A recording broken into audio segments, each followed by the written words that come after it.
in the Champions League where Diego Simeone, one of my favorite coaches, grabs his nuts as he beats Juventus. And then Ronaldo, the next game, is like, oh, you're going to grab your fucking dick? Well, watch this. Here's a hat trick to fuck you. Wow. I have never seen a single person dominate a game like I did that game with Cristiano Ronaldo. He's like, oh, my club sucks. I'm going to win this fucking game. Right. Scores a hat trick, goes right up to Diego Simeone and grabs his dick. And I'm like, this is top-notch quality Ronaldo. You're listening to the Art and War podcast with your hosts, Mitch and Nathan.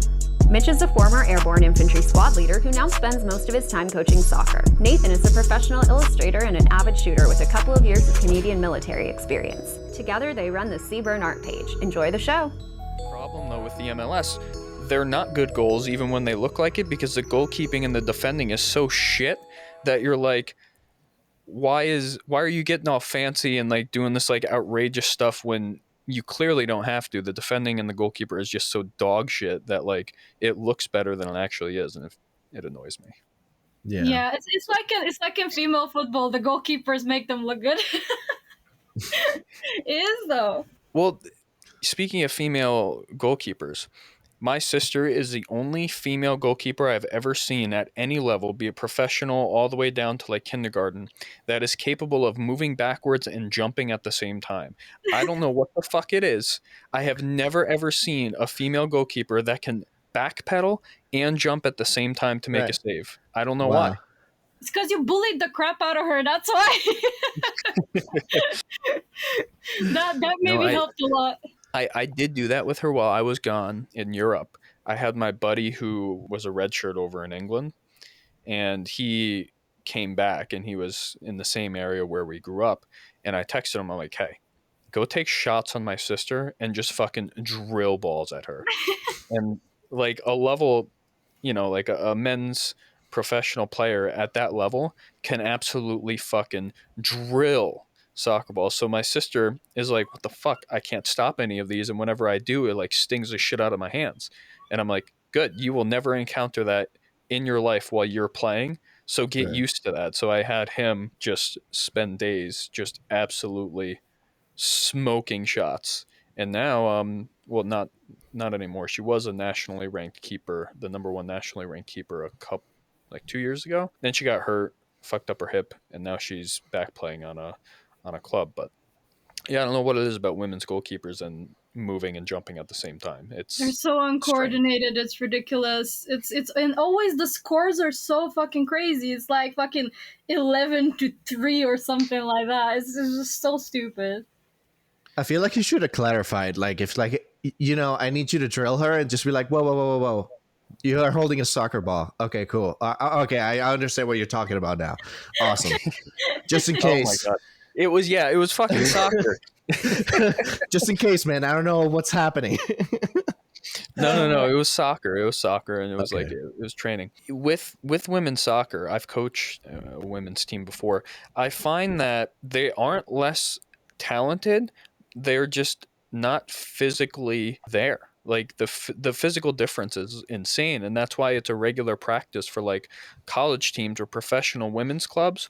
They go and they play local middle and high school teams for practice because the physicality of a middle or a high school men's team is higher than a professional women's team, but the skill level, that's where you can look at a women's team and be like, oh, skill and talent wise they have it, but physicality they just don't, and they just get dominated off the ball.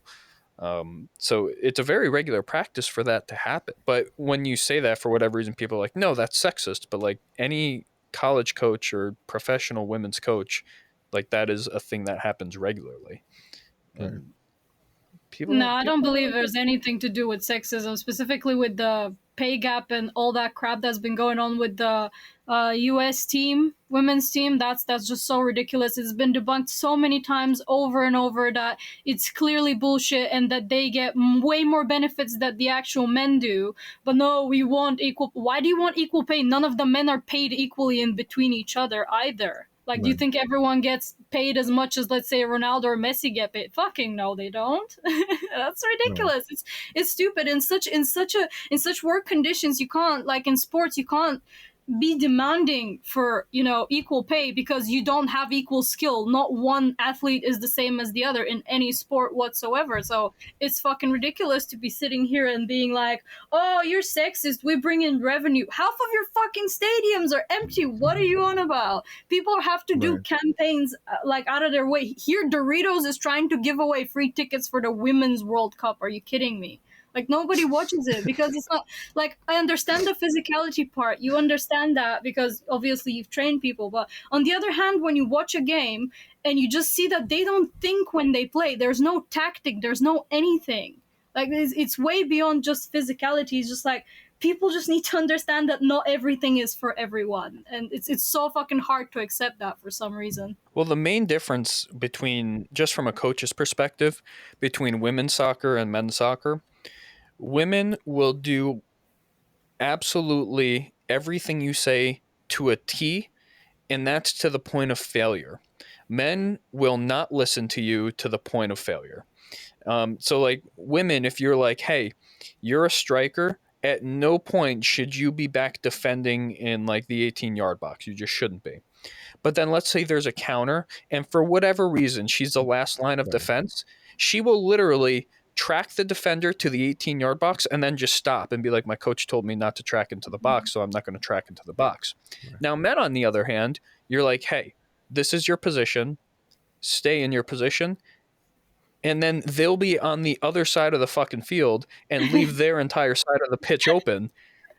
And it's just like, it's so funny, at least from, like I said, a coach's perspective, seeing the differences, because if you go and try and coach a women's team the way that you coach a men's team, you're not going to work, because the thing about football that makes men's soccer so successful, I think, is partially how undisciplined positionally men are, because they just don't listen to coaches. They're creative, dare I say. Like, they're like, oh, coach said I have to do this, but I see an opportunity to do this, so I'm just going to do it. I'm going to take that initiative. Women, on the other hand, will only do what you tell them to, and they will do it exactly how you said to do it. And it creates this kind of robotic play on the pitch that just isn't entertaining, because, you know, nobody's doing skill moves because, like, oh, well, you know, my coach said, like, don't do that fancy shit, so I'm not going to do that fancy shit. Even if that's how I beat, you know, a defender, he said not to do it, I'm not going to do it. And it just creates this very robotic play, which you would think would be like, oh, like, I can appreciate the technical aspect of it, but, like, you know, you think of Germany, right? Germany, the men's national team, is the most technical fucking team in the world. Everything that they do is, like, so fucking technical and perfect, but it's still entertaining to watch because you're watching a literal, like, machine that still allows creativity. But with women's soccer, for the most part, it's just very like, oh, they're forming a triangle. Oh, they're not branching out of that triangle. They're playing down the field in a triangle. Literally, they're just passing in a triangle down the entire pitch. Right. And it's just very, very robotic. And yeah, that's what I mean. There's no thought. There's no technique. There's not much there. And okay, sure, you listen to your coach, whatever, but your coach is there to give you indication how to improve your game, what to do tactics wise. But on the other hand, you are the person that's supposed to do the play, think how you can improve, how you can, you know, benefit your team, regardless if you're getting out of position. See, that's why we get games in men's soccer, football, however you want to call it, that fucking goalkeepers fucking score goals. Like, I'm sorry. Like, I gave that example yesterday when we were speaking about Chelsea and how you have fucking the entire team has scored. Each player has scored a goal. Like, so there you go. There's no, it's like, what are you talking about positions? These people don't give a shit. Their point is fucking score a goal. That's it. Make it entertaining. I think also the biggest gap too is the when we talk about skill level, for example, like growing up in South America and seeing how some people treat the sport itself, and then seeing how kids are being raised here to treat soccer as, like, for example, the first time I heard about a soccer camp, I was like, what the fuck do you mean there's a soccer camp? Like, you go to a camp and play soccer? That's like, in South America, that's what you do every day. Like I've been to soccer camp for 2 years, the last 2 years, like it's one of those things that you do to, escape hunger, escape insecurity, family violence, or you're literally an orphan or whatever. And it almost seems like if you were to put an 8-year-old from Argentina versus an 8-year-old from America, and you studied their organic proficiency at handling the ball, first touch errors and all that, it would drastically show you that this kid that has been playing in the streets with, we used to play with like juice cartons that we would fill up with like toilet paper and like cardboard and stuff, like not a ball whatsoever.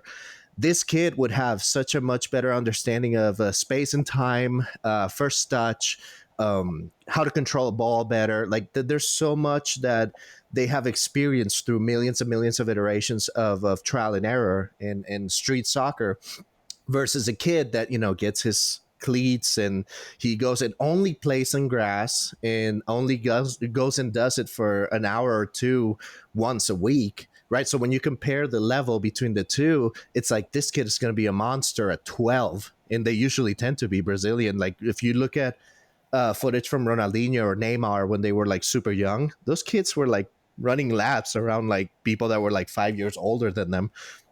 And I think that's one of the biggest gaps between our younger generations and the South American or even European. It's just that football is a way of life in other countries, whereas here it's more like secondary in a way.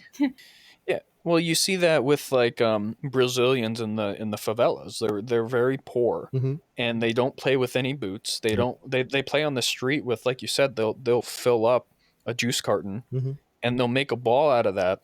And think of how floppy and like that ball's not coming to you perfect, so you have to learn to react to the ball. You have to learn how to play a ball on an uneven surface, and it makes it so when you finally get those boots and you're finally on like a turf pitch, you're like, this is fucking easy. Exactly. And just the cultural difference where here in America, like, it's starting to change a little bit, in some ways good, in some ways bad, where like baseball and American football dominated and soccer was like, oh, you're a foot fairy, like the big thing that I was always told growing up, I was literally called like a faggot. Like people associated it with like gay and like being bad. I don't know why. It was strange. Elaborate, like, please. They'd be like, oh, you're a little foot fairy playing faggot. And I'm like, what does that have to do with soccer? Like, and they would like say that shit. And then like that type of culture is starting to change because one, you just can't call people faggots anymore. And two, like people are realizing that soccer is actually like a physical sport. Everybody treated it like, oh, you're a wuss, like, and they just didn't view it as like a real sport. But now, what I think happened, the rich white kids in America, their parents were like, I don't want my kids to get hurt playing American football. Right. So now we're going to start playing soccer. So all the rich white kids started playing it, and then they started making all these clubs and all these things. And then that's when you started to see the development start happening more and more, kind of like that trickle down. But the problem is as well that Americans don't know what the fuck they're talking about, and they're so fucking stubborn when it comes to football. Yeah. Like the MLS, they have fucking playoffs. No other league in the world, no top flight league in the world has playoffs. Right. Like, do you have playoffs in football? How does that work? So it's not. There's a table. Don't get me wrong. 2 conferences. So, there's 2 conferences. There's the Eastern and Western Conference in the MLS, which this type of structure might make sense if they were like a second division and the MLS wasn't the top division. Because like I know in like the Championship in England, they have playoffs for like the top clubs to gain promotion. Right. Right. Yeah. I understand now what you mean. Right. I get it. But in America, you could finish with like 80 points, be first place, and you don't win the league. You still have to go through playoffs and brackets and play other clubs and then go to a championship game. It's the most Americanized thing that I can ever Like, fucking imagine. And then that's how you win the league. So a club that comes in like 6th but makes the playoffs can eventually, let's say they made the playoffs with like 50 points, and then there's another club that made 80 points, right? Then they play in the final, and maybe that club that has 80 points has like an off day, and they lose, and it's like, so we just grinded our ass, Right. outscored this other club by like 30 points on the fucking season, and we're not the champions. Like, Right. it's tough. Wow. It's really tough, and we're the only major. We're not even a major league. I'm not going to call us a major league, but like that's the problem with, that's some of the problems with soccer in America, where it's just the structure is so different than the rest of the world, and we're so stubborn. We're like, we need playoffs and a championship game, when that's not how football works. That's like mixing club football with Champions League. That's so confusing. Or like with the Euros or something like that type. Like, so it's a whole lot of mixture. It's so strange. Like, I've not really watched many games, or if any at all, of American soccer. That's good. You don't want to. Yeah, I get depressed enough with the English one. I don't need, to get extra angry. Yeah. Jorge and I would go to Rapids matches, and I got season tickets because I like to be angry and disappointed all the time. And I mean, we would go, and you saw some of the pictures of Barrios. He's a player on the Rapids. I'm gonna complain. Somebody from the Rapids is gonna listen to this, and they're gonna be like, "Why is that shitting on the You're club?" gonna get Jorge fired before he even gets the job. Fuck. Dude, the Rapids. This isn't just the Rapids. They're just a good example because I watched them play for a couple years in person. It's consistent. It is consistently the same problems, and that if they had half a clue on how to actually implement tact and structure to their club, they would dominate, because the rest of the MLS doesn't do that. They will leave this extremely talented, pacey winger who only creates chances with the ball. Anytime he gets the ball and they actually do what they're supposed to, he's creating a goal-scoring opportunity. Yep. Maybe not a goal, but every time, probably like 80% of the time, I would love to see statistics, he is ass cheeks naked on the fucking wing, and everybody crowds one side of the pitch, and he's standing there by himself on sides, and they won't play him the fucking ball. Right. I don't get it. Right. I don't understand. He is sitting there. Yeah. And then every so often, they'll do it like once or twice a game. They will play the ball to him. He will run it into the box, either score, get an assist, or creating a goal-scoring opportunity. And I'm like, you see it works. Right. Why? Like, the other teams don't even defend it because they just don't do it. It blows my fucking mind. And I think that's that South American mentality, because I think he's from Colombia.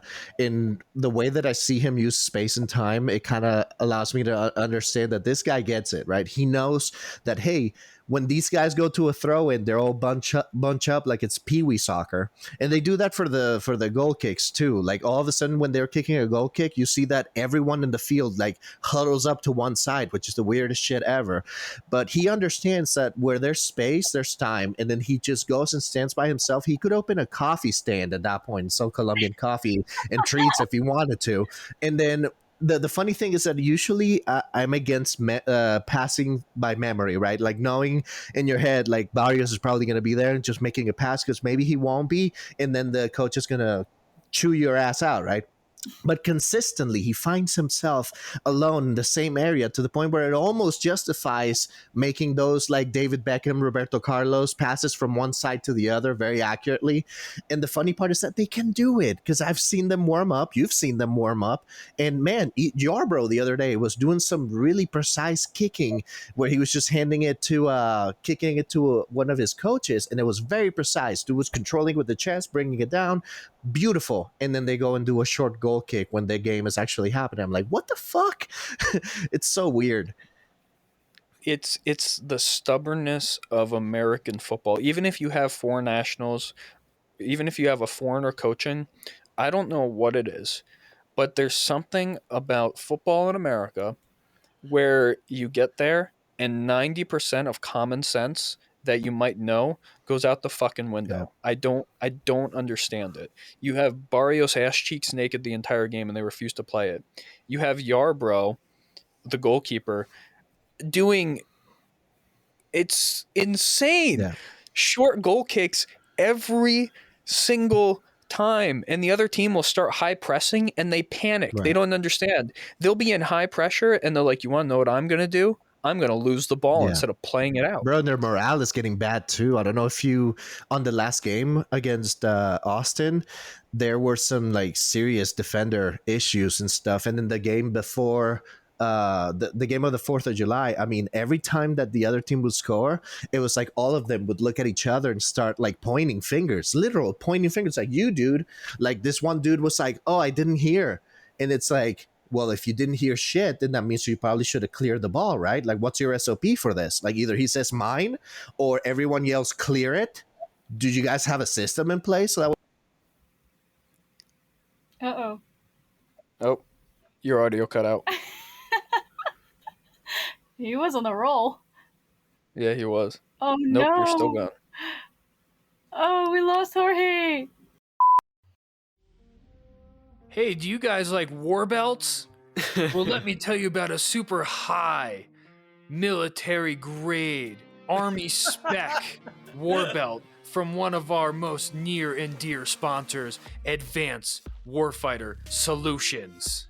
Not only are they super high military grade and quality, they are also civilian grade and quality and actually really fucking cool belts. I highly recommend that you get one. I've been using mine for years, even long before AWS has been a sponsor of this podcast. So if you use code ARTandWAR10, you can save some, I think it's $10 off of AWS SMU warfighting belt. We don't get any kickback from that. You just save money, and they're an awesome company that also contributed to Nathan's iPad fund because he needed a new iPad. So good for them. They're really cool. Thank you very much. Thanks, AWS. Hey, this is Mitchell with Seaburn Art. Did you know that we have a Patreon?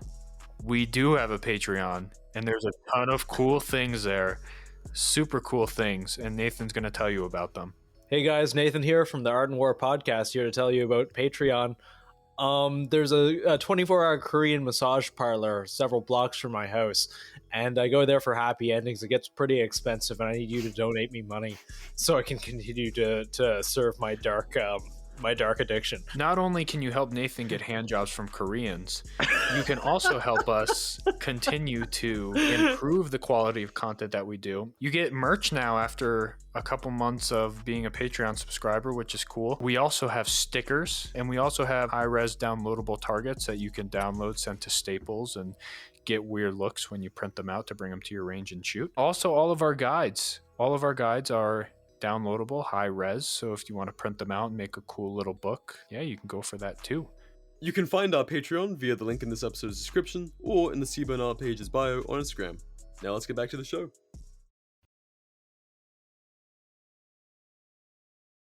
But yeah, I don't know. What was I saying about the communication between the defenders? Yep. Dude, yeah, they start pointing fingers at each other, you know, and like it's kind of funny because like Yarbrough reminds me a lot of like God bless Iker Casillas, love him, but Casillas would get really mad when someone would score a goal, and I get it. He's the saint, right? He is amazing goalkeeper, and he would point and like ask like, but it's because he understood, right? But with these guys, it's more about ego. It's like we just got dunked on with 3 defenders and 1 guy. And somehow the attacker got the ball and scored, and Yarbrough was planted under the 3 poles for some reason. He likes to be under the 3 poles. He's not very proactive like Neuer, likes to go out and try to intercept balls and stuff.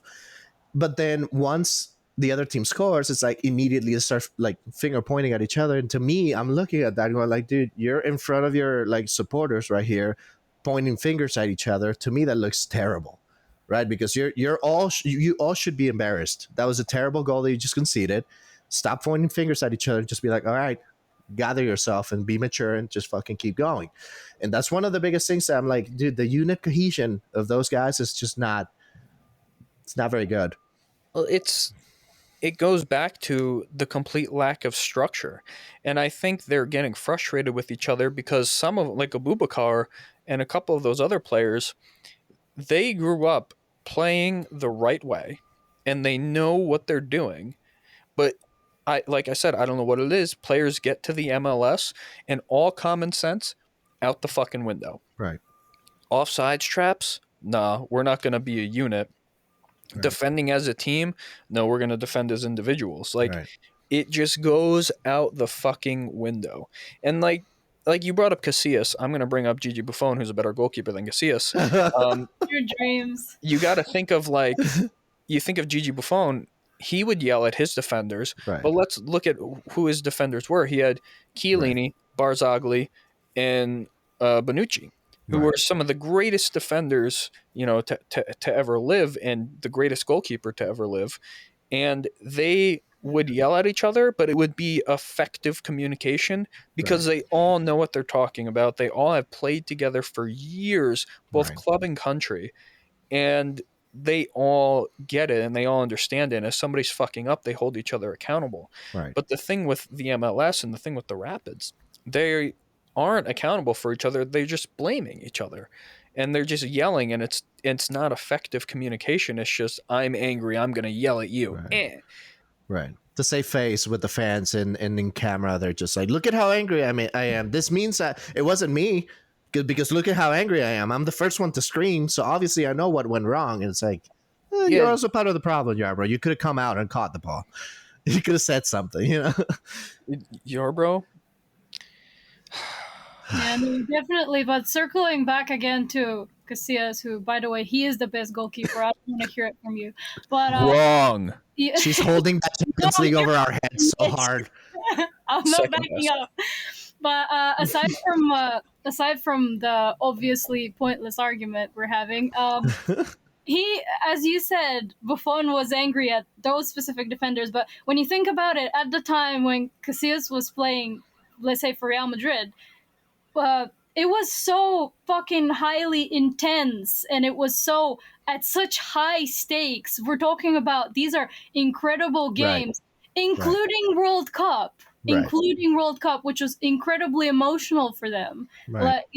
This is like high stakes at cost. So them shouting at each other, trust me, that it's all the nerves and everything else. It's justified. But, of course it's justified. But when you're, it comes down to, it's like that with most things in life, really. When you're inexperienced, you start blaming things on anyone else but yourself, instead of improving.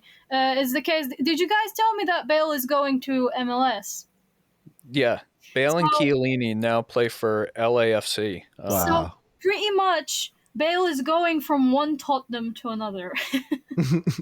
That's the case. It's tough, except he's going to a much lower competitive division. What happened with Bale is kind of sad. Like, he was a fantastic player. He still is. He still is. So you're a Madrid fan. What happened? I kind of have an idea. What happened? What gave that away? Yeah. I obviously know what I know, but from a real Madrid fan, what happened with Bale at Madrid? Because there was a lot of shit. What happened with him is, we're circling back to Zidane, right? Zidane, bless him, he's brilliant player, brilliant manager. But with Zidane, you had the same regurgitated tactics and players over and over and over again, to a point in which you have 91 fucking injuries in one season, and you lose any possible, chance for any type of trophy, be it your league, be it the Champions League, be it, Copa del Rey, any fucking thing. At the time, that was like 2 seasons ago. It was atrocious. And it's that's one of the things with managers is, sure, if it ain't broken, don't fix it. No, you always have to be adaptable and fix. Otherwise, you're risking your players to get injured. Considering you're playing with an old squad, because majority of Madrid is old. Even though a lot of players are leaving now, and way youngers are being bought. But what happened with Bale at the time is, it's a lot with the whole politics of being benched, not being played, and a lot of coaches and managers let in the entire thing of personal feelings getting in between them and, playing or not playing people. It's like Benzema not being on the French team. Why wasn't he on the French team? Because the fucking manager didn't fucking like him. Simple as that. Sometimes it's just simple as that.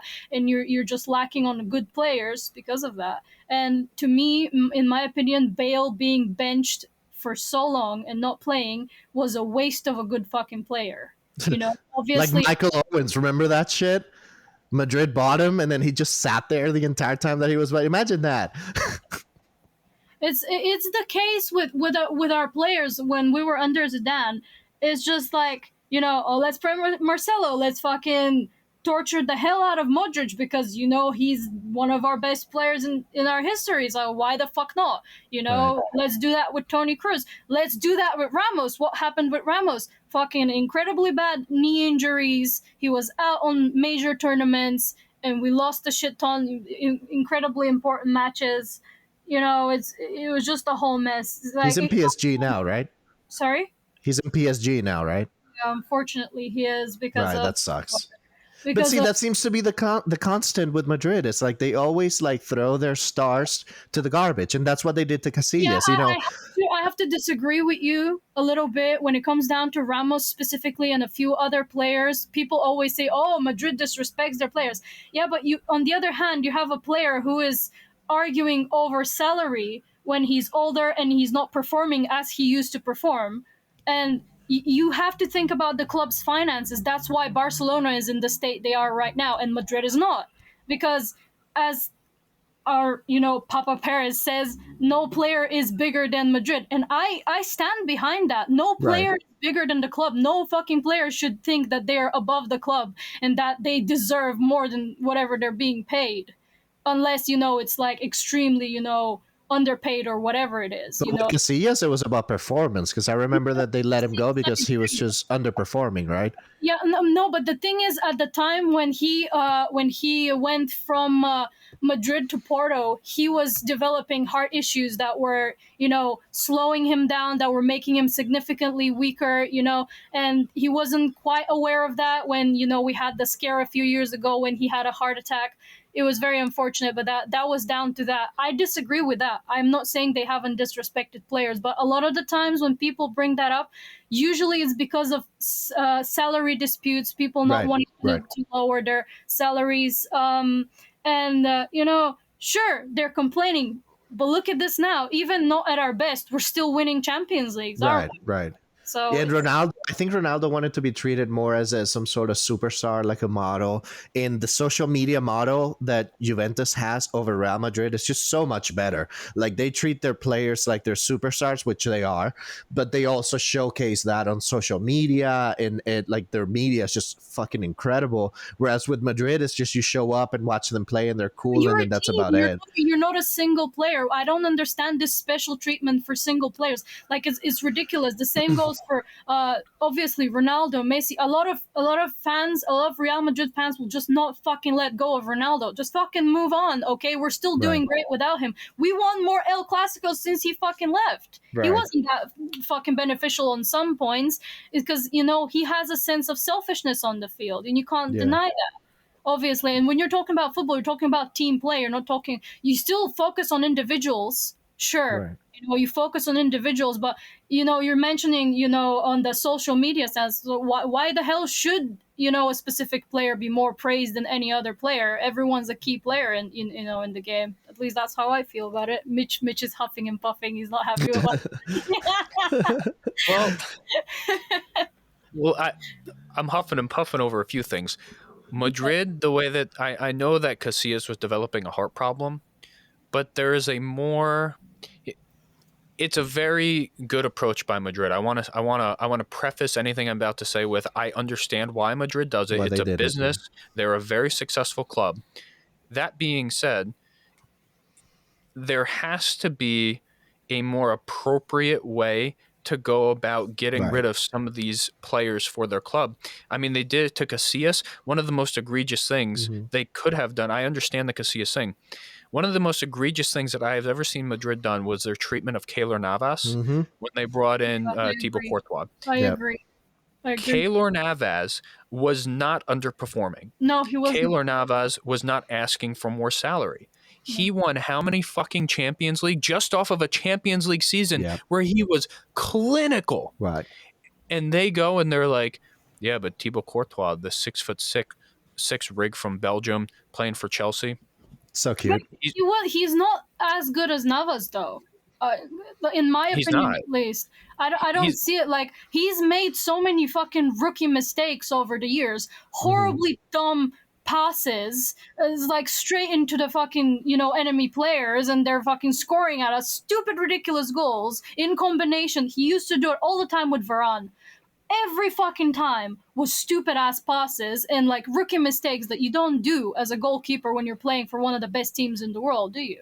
So I understand. I 100% agree with you. Not every decision was clever. They have been mistreating people. I agree with Navas. I wish he had not left. I wish he was back with us, but that's the case. And I think he would have improved our team way more than Courtois ever has. Well, what they could have done, very simply, they could have just sold Navas. Still a little disrespectful, but they could have sold Navas and then brought in Courtois as like, hey, we're going to do this. But what they did, they kept Navas and benched him and brought in Courtois and then sat the guy and then sent him to PSG. Like, so... Not that it's good at PSG for him right now, because they have like 20 goalkeepers right now. They have so many. I feel so bad for Navas. He comes from a small country. He's like the most successful player, and he gets treated like that at Madrid on his way out after winning so many Champions League, so many games with him. And then he goes to PSG, gets the job, and then they bring in, he's still doing well at PSG. PSG's problems is way beyond fucking 100%. Keylor Navas. But then they're like, oh, Gigi Donnarumma just won the Euros and is like one of the... I hate it when they do that. They just buy players which are big now. Okay, they're so hot right now. Yeah, this player's in the media. Let's fucking buy him. They've fucking hoarded like 40 players now. It's so stupid. It's like the Galactico era, which actually worked out back in the day. Like I was shocked that a Frenchman, a Brazilian, a Portuguese, and a Spanish guy could just all understand each other. Because I thought that the experiment was going to be a complete shit show. Yeah, but didn't work out that well, did it? I mean, to some degree. I mean, they had some games that they were playing, and they were just completely eviscerating the opponents, like 6-1, like 9-2. I remember some of those. But with this PSG team, that's like it's technically their Galactico era, which I mean, they had Buffon at one point. They're trash. Yeah, it's weird. Like not even Messi can just like. It goes to show that. Like when we talk about who's the GOAT between Ronaldo and Messi, we have to give it to Ronaldo, because Ronaldo has played consistently in 3 different leagues, went back to Manchester United now, and then Messi only played for Barcelona and was only great because he had Xavi and Iniesta with him that were serving him the balls that he needed. And Busquets. Put some fucking respect on Sergio Busquets' name. All right. And fucking whereas Cristiano Ronaldo, I mean, he was just completely dominating in all those 3 leagues and went back to Manchester United and still doing it. And I think that's a big difference between the two, right? Like you can't really just expect Messi to be the greatest of all time by just being great with Xavi and Iniesta. You know, those are not conditions. And Sergio Busquets. I will be clamoring for Sergio Busquets till the day I fucking die. He is the most underrated player in the world. Right. Without Sergio Busquets, Barcelona doesn't have the success that they do. Spain doesn't have the success that they do. This guy is quietly one of the best midfielders of all time. Right. Di Maria is also quite underrated on that end as well. Yeah, now he's on Juventus. But back to PSG, I love seeing PSG fail because it's just showing that like you can't just throw money at your club and expect to win. Mm-hmm. Like how much money did they spend on Neymar and then Mbappe and then they bring in Messi and Ramos and they sign 2 world-class goalkeepers and then they're just bringing in all these players and not developing a club culture. The chemistry. And they're like, oh, we have Messi now. So, like, we're going to win games. Exactly. Juventus made that mistake with Ronaldo. Ronaldo did everything that he could, but the problem that I call it the Ronaldo effect, you didn't really see it at Madrid as much because they're a much more current and well-run club than Juventus and United are right now. But with Juventus, we got Ronaldo and we're like, oh, we're going to win a Champions League. Yeah. And it's like, yeah, you have the greatest player of all time, but that doesn't mean that you can just give him the ball and you're going to win. It's not like basketball where if you have like Michael Jordan or like LeBron James, like there's only 5 players on the court. Right. You have 11 players that all need to work together. And you have Ronaldo who's like 35 and still in incredible physical conditioning and still an incredible talent. But you're not getting 28-year-old Ronaldo. And even if you are, like, he needs help and he needs the players to actually play. Juventus got Ronaldo and they're like, yep, this is it. We're all good. Buffon came back from PSG. Yeah, it's like, we're doing it. And we're like, we don't need a midfield. Midfield, we have Ronaldo. Right. And then Ronaldo will pull insane comebacks out of his asshole for us, but nobody else can perform. Like that game against Atleti in the Champions League where Diego Simeone, one of my favorite coaches, grabs his nuts as he beats Juventus. And then Ronaldo, the next game, is like, oh, you're going to grab your fucking dick? Well, watch this. Here's a hat trick to fuck you. Wow. I have never seen a single person dominate a game like I did that game with Cristiano Ronaldo. He's like, oh, my club sucks. I'm going to win this fucking game. Right. Scores a hat trick, goes right up to Diego Simeone and grabs his dick. And I'm like, this is top-notch quality Ronaldo. This is personal at that point, right? And I think that's the biggest difference between these players of that caliber. Like, they put in the extra work, right? I've heard stories of David Beckham staying in practice at Manchester United for an extra 2 hours just practicing free kicks, right? And when you think about it, one of his free kicks is what got England to go to a World Cup, right, against Greece. So putting in that extra work is what I see that going back to the MLS, that's what doesn't seem like it's working here. It's almost like a 9-to-5 job to them, where it's just like, if we leave the stadium, they're not going to stay there and then continue practicing for 3 hours. No, they're not. That's not going to happen. And that's the difference between being great and then being in the MLS, it seems. The MLS is a retirement league. Right. Everybody, and it's funny to see. You'll have these world-class players, big names like Bastian Schweinsteiger, David Beckham, Wayne Rooney, the most overrated English player of all time, and a couple other, like Bale, Chiellini, one of the greatest defenders of all time. They're like almost 40 years old. They come to the MLS. Dominate. Like Sebastian Giovinco, I don't know if you guys remember him. He was a red shirt midfielder for Juventus back in the day. Gets signed to Toronto FC. Like, this guy barely played. He wasn't that good. He was a midfielder. Gets signed to Toronto FC, an MLS club. They put him at striker, and the dude becomes the most successful striker in MLS history. like it's just the talent gap is so big, and people are like, no, the MLS is getting better. Look at all these big names that are coming to the MLS. And I'm like, they're coming after their prime for a paycheck. Like, they don't have to put in the effort. Andrea Pirlo, when he went to New York City. Dude, that dude, there's a whole compilation of this guy on YouTube actively not trying during matches. Like, just out Game Boy. there's this funniest thing. It's a free kick. He's standing on the post. He could have easily, like very easily, just like blocked the goal. And you see him just like watch the ball go in, and people are like, like they go there and they don't care. Right. You have Thierry Henry went to the MLS and they made him a fucking center back and he dominated. How do you have Thierry Henry, one of the best attackers of the time, come to the MLS in his like 30s, and you want to know they're like, hey, we're struggling on defense, so we're going to take this, really, really prolific attacker and just put him at center back. Are you fucking kidding me? And he was good. They could have made him a goalie, and he probably would have worked out too.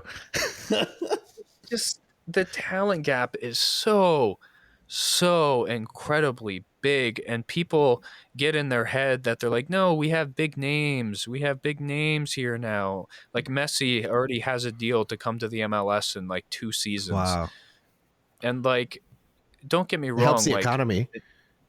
Yeah, I mean, like, it's like you sign Ronaldo and your club's value is going to go Right. up. You're going to sell more tickets. You're going to sell more kits. You're going to make more money. But like, you're getting an out of prime Messi to come to the MLS in 2 years. Right. And like, he'll still be Messi and he will still dominate. But the dude isn't going to be out there putting in the effort he was at Barcelona. Are you fucking kidding me? He's going to be playing at like 20% of his capabilities. He's going to be shitting on everyone. He's going to be collecting a paycheck.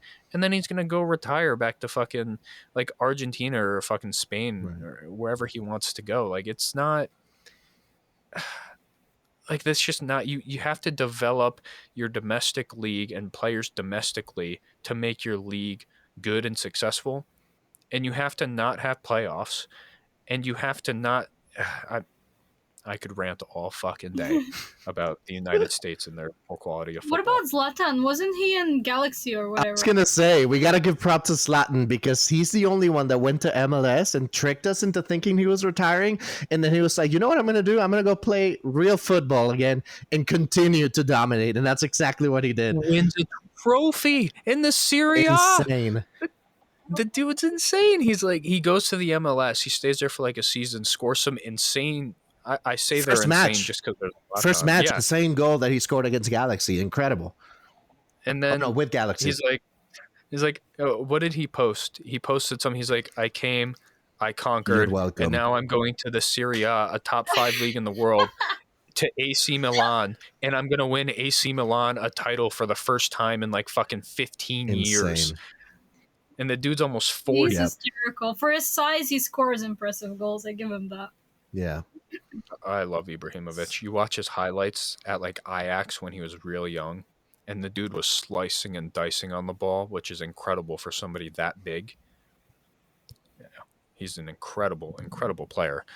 But the MLS, man. Yeah, it's the youth. You go. The youth development system in America is so fucked too. I stopped going and getting my licenses because I was just getting so fucking frustrated with how they wanted to go about things. So the way that it works, the rest of the world has like standardized licenses through like FIFA or their league or whatever it is. So the MLS has the same thing too. And the reason that exists is because they're trying to build up the national team. So they want everybody to be on the same page. They want their youth to play a certain way. That way, when they get to the national level, they can have a good cohesive national squad who kind of knows how to play because they grew up playing the same way. So I'm going through and getting one of my licenses, and they told me the style of play that they want the U.S. team to do is one touch and volleys. And I'm like, one, we're not Brazil. Right. Two, that's not a style of play. Right. Like that is like a skill or a component within a style of play. Like, how do you guys want to be counter attacking? Do you guys want to be balls? Like best? Do you want to play some long balls? Do you want to be fast build up, slow build up? And they're like, nope, juggling, one touch, and volleys. And I'm like, that's not a style of play. Right. That's like beach soccer. But that's what they're teaching the coaches in these licensing processes. And then that gets put into our youth academies in America. And then they wonder why we're losing to Trinidad and Tobago a couple of years ago to not qualify for a World Cup in a match that means everything to us. We win, we qualify for the World Cup. We lose, we don't. Trinidad, Tobago, they win, they don't get anything. They lose, they don't get anything. And we can't beat Trinidad and fucking Tobago. Like, it's two countries we couldn't beat. Two small countries that weren't in the World Cup, haven't done anything on a national stage. We're the United States of America. We have a huge population. We have such great athletes. And we can't beat Trinidad and Tobago to qualify for the World Cup. And then we're like, nah, one touches and volleys. That's what we want to do as a style of play. It just shows such lack of understanding, lack of structure. And it's only going to get worse because this generation is going to grow up doing one touches and volley since they're fucking kids. And then they're going to get up to a pro level. And anytime they go to leave outside the U.S. and go play in a real league, they're going to get shit on because all they know is one touches and volleys. And they're not talented enough to even do that properly. Like, The coaching mentality too is a little bit annoying too, because like that program that you were telling me about, the U.S. soccer program, I'm going through the 11v11 program, and I mean some of this stuff, it's just like, I don't like to sound like a boomer talking about participation trophies and stuff, but like the coaching method of guided questions, right, where like you ask the player, where can we see some openings, what do you think you could have done better? It's always guided questions, so the player figures it out on his own, and it's just like, no, how about you tell him what the fuck he did wrong? It's clear cut and dry. Like, it's basic soccer fundamentals. Hey, man, your first touch was garbage there and you lost the ball where you shouldn't have lost it. Don't do that again. Roger? Okay, cool. All right. Thank you, coach. But instead, they change it into like this, like, let's care about their feelings so that way they have fun. Is Ariana not having fun in her position? Who gives a fuck about that? Is she performing? Is she doing what she needs to do? The ball's not going to her, then that's fine. Is her side of the team dominating? Cool. But they're worrying so much about the psychology of these kids behind the game that they forget that they're playing a game that you're supposed to be playing to win. It's just insane. They stopped using actual soccer balls now, as far as I understood, even here in the UK. So kids don't get injured.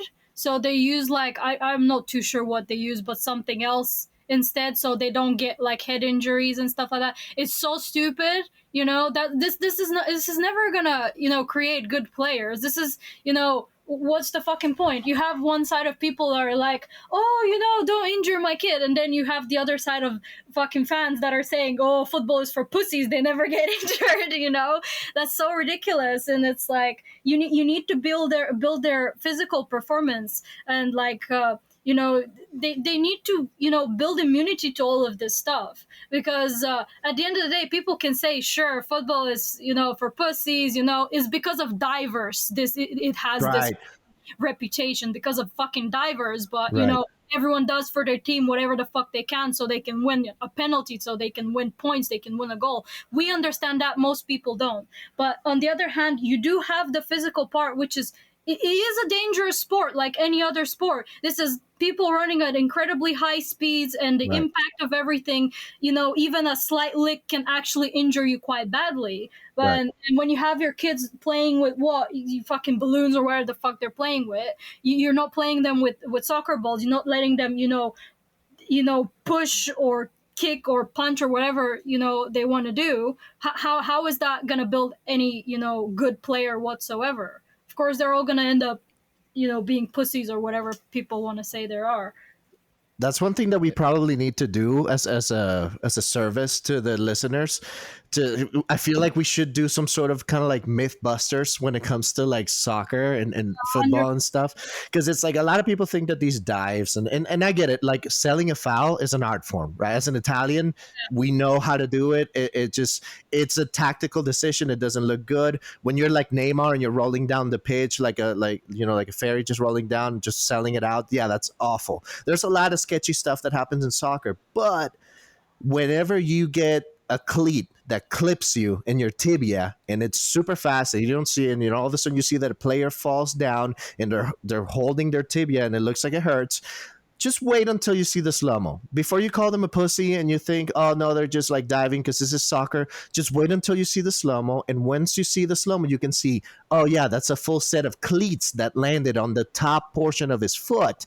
And I'm willing to guarantee that if I was to do that to you, you would be on the ground as well, just crying like a pussy. So there's the two. They do dive, and it's an art form, and it's a little ugly, and they're doing it in the NBA now. LeBron is doing it.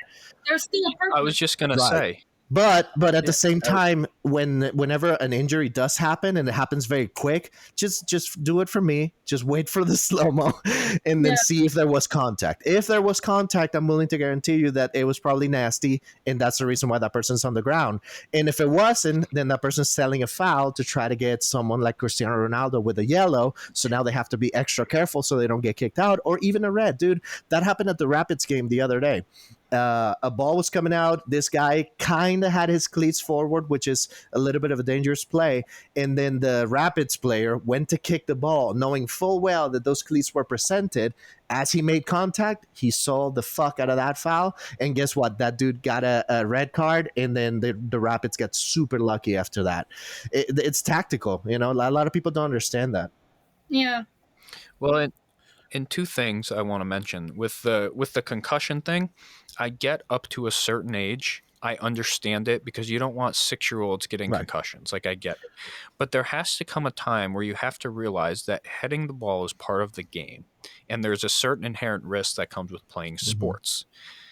If you're 13 or 14 or 15 and you aren't allowed to head the ball, when you get to the pros or to a college level where you have to be good at heading the ball, you aren't going to be good at it and you're going to suck. So like, you have to understand that playing a sport, a contact sport, which soccer is, there's inherent risk, and there are more head injuries in soccer than there are in football. I mean, that is a relevant statistic, and head injuries aren't good. And like I said, 6-year-olds should not be out there trying to head the ball because 6-year-olds aren't coordinated enough to do it safely. I get that. But you have to, at a certain point, realize there is inherent risks with the game. Secondly, when it comes to flopping, you have 6'7", 240-pound LeBron James flopping when people brush on him. It's part of any sport. Not hockey. I never see people flop in hockey. But like, even the NFL, to draw penalties because it's a tactical way to do it. You know, there are times where it is egregious and it is over the top, and it's kind of funny in like in world football where like a player will go down and it looks really bad, and then like the camera will show him like peeking to see like if the ref is coming. Updates to the game like, last year. He remembers. Yeah, but there's ways to go, and it's not just always to get a foul. Sometimes, if like your team has no momentum, it's a way to slow the game down, get everybody to recover, get some people some water. Like, there's a lot of tact that comes with it. And I get why some people might not think it's entertaining, but you have to understand that it is part of the game. And instead of being mad at the players, you should probably look at the rules or the refs, because refs will change the way that they referee from game to game or match to match. And you should look at that and be like, why does this encourage that type of play? And then you should, everybody, I'm kind of torn. I'm curious your guys' thoughts. What do you think of VAR? Do you think it's good, or do you think that human error of referees is something that is needed in football? Who goes first? Jorge, you go first. I go first. I think it was great because honestly, and I was actually explaining this to my wife the other day. It's like, let's think about the hand of God from Maradona, for example, right? That example that England versus Argentina are playing a World Cup, is a very tense game. He scores a goal with his hand, and that drives the game to, I think it was like 2-0, if I'm not mistaken, or something like that, right? So being 2-0 in soccer, it just is very defeating psychologically for another team. And if that goal would have been disallowed, obviously this was a long time ago, computers were probably the size of a refrigerator at that point. But if VAR would have existed then, right? Or the penalty kick that was against Juventus that one time, that was not a penalty kick, where Buffon got a red card. I will die defending that, dude. How does that not, like, unbelievable, whatever. But little things like that can change the course of a game and give a World Cup to Argentina, who may or may not have deserved it, right? Whereas now you can let the referee, not just one referee, but the third guy, God, up there in the skybox or whatever, get to see what's happening, and he can give him, hey man, that ball, actually they disallowed a goal from I think it was Austin at the 4th of July game with the Rapids, because in order for him, before he kicked it, he controlled it with his hand, right? And that's a perfect example, because that made the game 3-2. I think it was 3-2, and it just gave Austin the lead completely. And I just looked at my wife, I was like, they're getting so fucking lucky that that just happened right now, because without the VAR, their lead would have extended further. And instead, it's like, here you go. Or a player trying to be dirty, sending cleats and kicks or slapping, action that happens when the referee is not looking. Now they can be held accountable for doing some dirty shit, right? But because, I mean, there's, for example, the World Cup in 2002, right, with Italy, all these offsides and Maldini getting kicked in the face by the South Korean player. it's just disgusting, right? And it has been exposed as a scandal. Like that Ecuadorian referee got paid millions to he actually did you know that he got arrested with like 10 pounds of meth or some shit in an airport in New York or something like that, something crazy, like Good. yeah, the complete shitbag, right? But hey, we had a hell of a fucking team that year, right? It fucked us. It fucked Spain over because they were talking shit, saying like, no, Italy got defeated by the South Koreans. Italians suck. And then their newspapers, literally the next game, they're like, oh my God, the Italians were right. The referees are sold out. And if VAR would have been there, it would have been easy for the referee to hide his bullshit and not be able to do it so effortlessly, to just be like, no, he was offside. Why? Because fuck you. And I think that VAR is just, it's so much better to be able to keep the refs and the players and everyone held accountable. It just makes the game far, far more beautiful in that sense. What do you think, Anna? Well, I personally think both have their pros and their cons. I think VAR has improved some parts of football. A lot of people think that it breaks like the flow of the game or whatever. I personally think when people start arguing over VAR, 9 out of 10 times they don't know the rules of the game, and oftentimes it's argued mostly about offsides, because of toenails, butt cheeks, and whatnot, getting into fucking annoying alleged offsides, and you've had the no goal when you have the ball over the line, but it's still on the line itself, so that's technically not a goal. So that's for you, that's people not reading the rules. But to me, VAR improved on a sense that it kind of sort of helped with the paid refs stuff, sort of helped with corruption. It's still going on, with my team, we're very, famous for, the paying refs thing. And, before... Us too. Yeah. Before VAR, it was like Real Madrid are never going to win anything when there's VAR. When VAR came along, Real Madrid, you only win because of VAR. So, you can't fucking win. You can't fucking win with people. VAR is good, but sometimes I believe there's some ridiculous, ridiculous decisions made with it. Sometimes ridiculous decisions made without it. Right. I think it should stay. I don't think it should be removed. Personally, I believe it's. I believe it's kind of beneficial on some ends.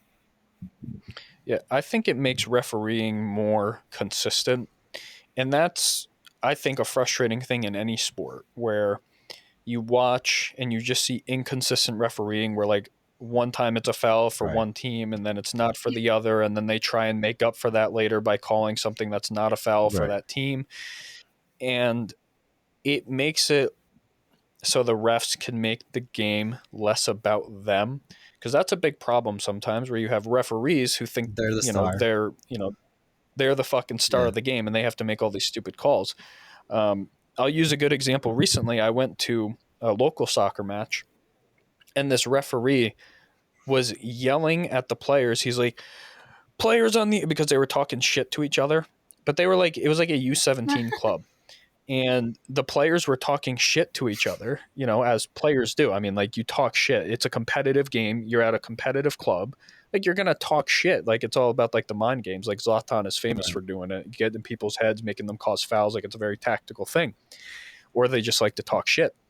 And this ref starts yelling, if I see anybody on opposite teams communicating with each other, I'm giving you a card. I don't care. And I'm like, you can't do that. Like that's not a foul. Like, you can't, like, I understand, like, if you're like even, doing something racist or something like physically hurt somebody, like, sure, maybe then, but like, you can't sit there and make this match about you and players are just talking shit. Like, that's just part of the game. It's always been part of the game.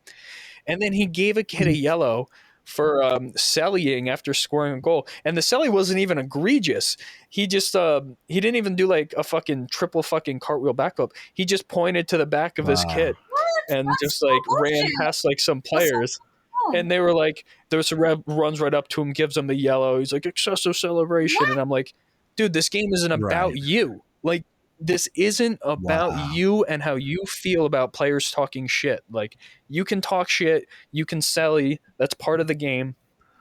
And I think VAR helps. I mean, it still happens, but VAR in general will help make it less about the refs and more about the actual play on the field, because it makes them be more Right. consistent.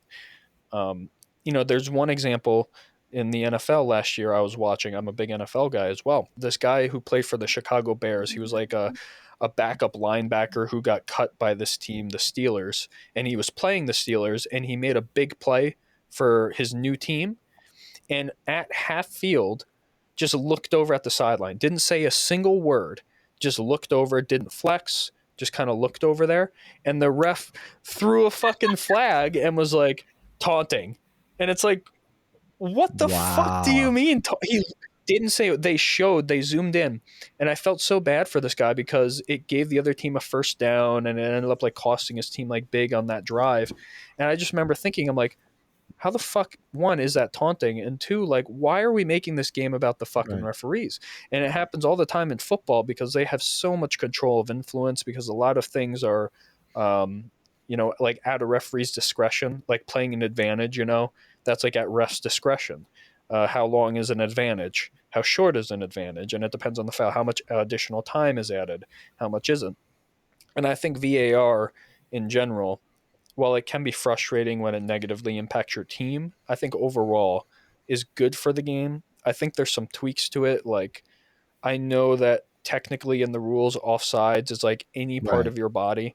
But like if somebody has like a fucking huge head of hair and like some hair fibers are like ahead of the player, and like they're calling that offside. That's so stupid. They need to change that for sure. That offside rule is just a little bit annoying. Make it so it's one step. If you're one body away from the last two defenders, then you're offside. Yeah. But if it's just 1 foot, then that's fine. If those guys can't recover from you being 1 foot, then I mean that's their problem, I think it should just be all lower body. So like if any part of your lower body is, because you got to think if your lower body's off, then like hips are off and you're essentially off. But like if they do that with like arms and shit, like your arm isn't making a play, it's out of play. You're just like extending your arm on a run, but like your whole lower body is behind the last player, and they're like, no, he's offside because his arm was forward. So how and I'm is like, that beneficial? Yeah, like that's ridiculous. Yeah, I'm like, yeah, I guess like technically, but like it doesn't. Yeah. So there's some things with VAR that I think could be improved, and just overall with the rules. But I do think that VAR is overall good for the game and helps make it so the refs aren't, making the game about them, which happens pretty often. I think that's why it took a while for it to be implemented, because I was telling my wife about it, how this puts a big hole on how they can fix games and stuff.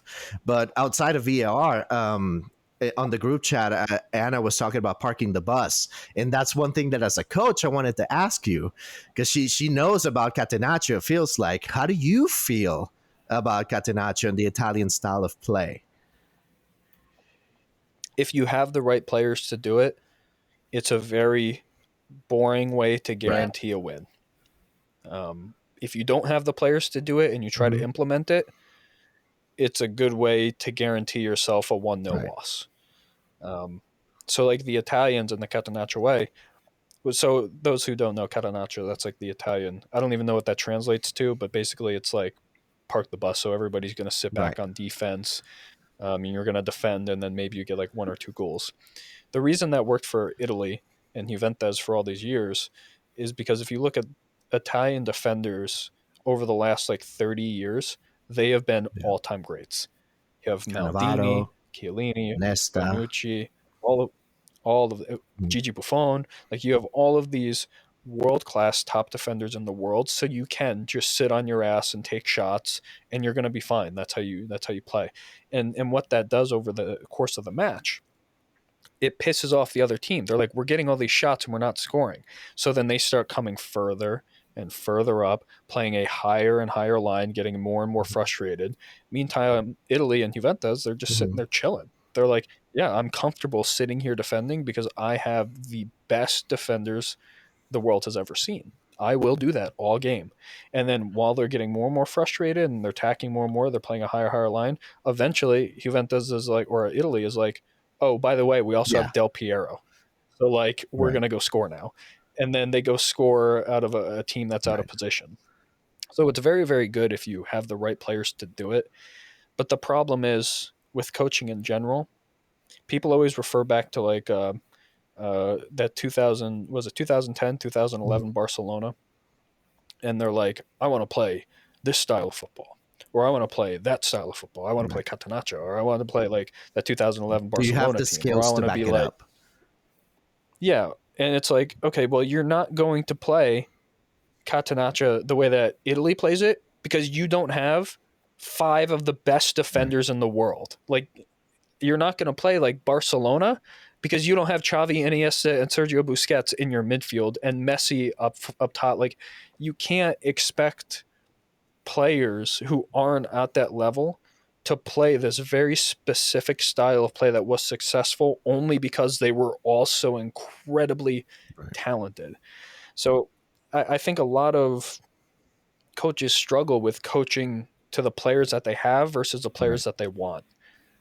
And back to the Catenaccio, I don't know why Jose Mourinho never went to Juventus, because they were a match made in fucking. Jose loves parking the bus, and Juventus had the players to do that. So I feel like they would have been a match made in heaven, but Jose never made it over there, unfortunately. There's one example that I can think of, because I remember so I was in the Army. It was 2014. It was a Brazil World Cup. And my sergeant major in my battalion at the time, he was a big fan of soccer, right? He that day, he was wearing his USA scarf because we were playing against Portugal. I don't know if you remember that match, right? So we were all sitting in the talk watching the game, and me and him have talked about soccer before. So he looks at me, he's like, damn, Nunez, look at this shit. Looks like we're going to beat Portugal. Where's Cristiano Ronaldo now, huh? Because he was hurt, right? Cristiano Ronaldo was limping a little bit, right? So it's like, look at this. It's 2-1. Holy shit. We're going to do this, Nunez. We're going to move on to play whoever. I forgot what it was.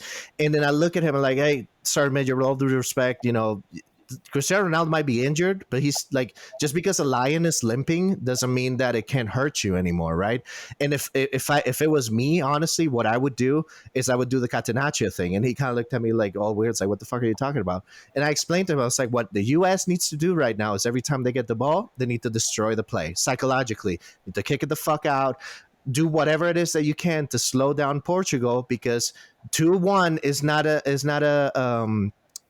score that you should want to feel comfortable about, or even go and try to score more, because in a counter you can get a tie and it would be really damaging. It's like, no, I think we're gonna get this. I'm like, okay. So all the officers in there were like kind of looking at us like, holy fuck, this E4 is telling a command sergeant major what the fuck's gonna happen. And sure as shit, I think Ronaldo gets the ball, and even though he's injured, I think he sends a cross, and then somehow it was a long ball, I remember, and then Tim Howard, I think it was, could not stop it. And sure as shit, they fucking tie the game. I remember Sergeant Major Glenn, shout out, he fucking stands up, takes his scar off, and walks out, and everyone was like, ooh. And I'm good. Dude. Fuck. I That's what you get for being a fan of the U.S. draw national any team. happiness from that, but it was one of those moments that I was just like, listen, man, I told you this is how the Italy wins World Cups. This is a World Cup, and this is that MLS shit that we're talking about. Like, you have to be able to adapt to what you need to do. And I mean, that shit works.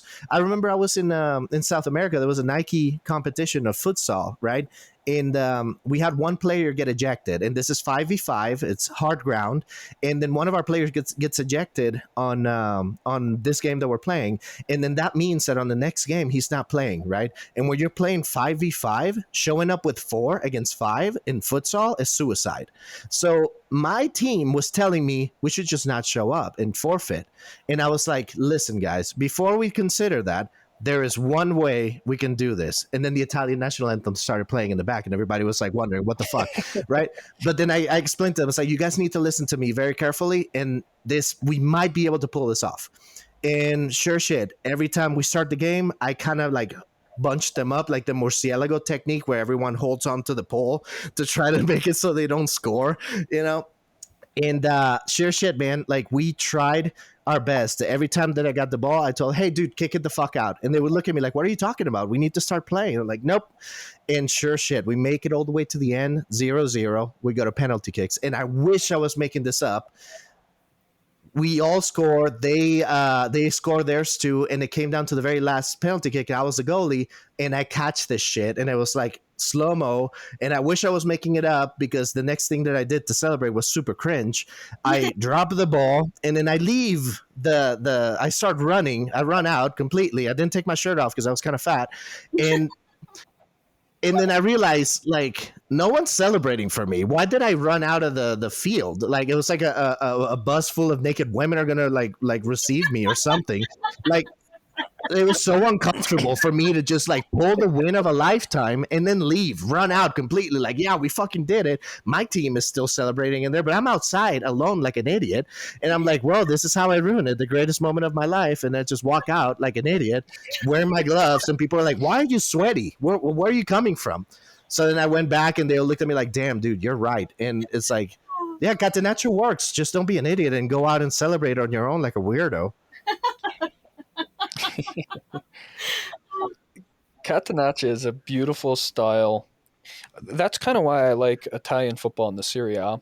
It's very defensive, and I appreciate that, but I know a lot of people don't like. That's kind of why people don't like watching the Serie A over, like, you know, any other league, just because it's so defensive and you don't really have. I mean, sometimes you get some high scoring matches, but for the most part, it's just a very defensive style of play.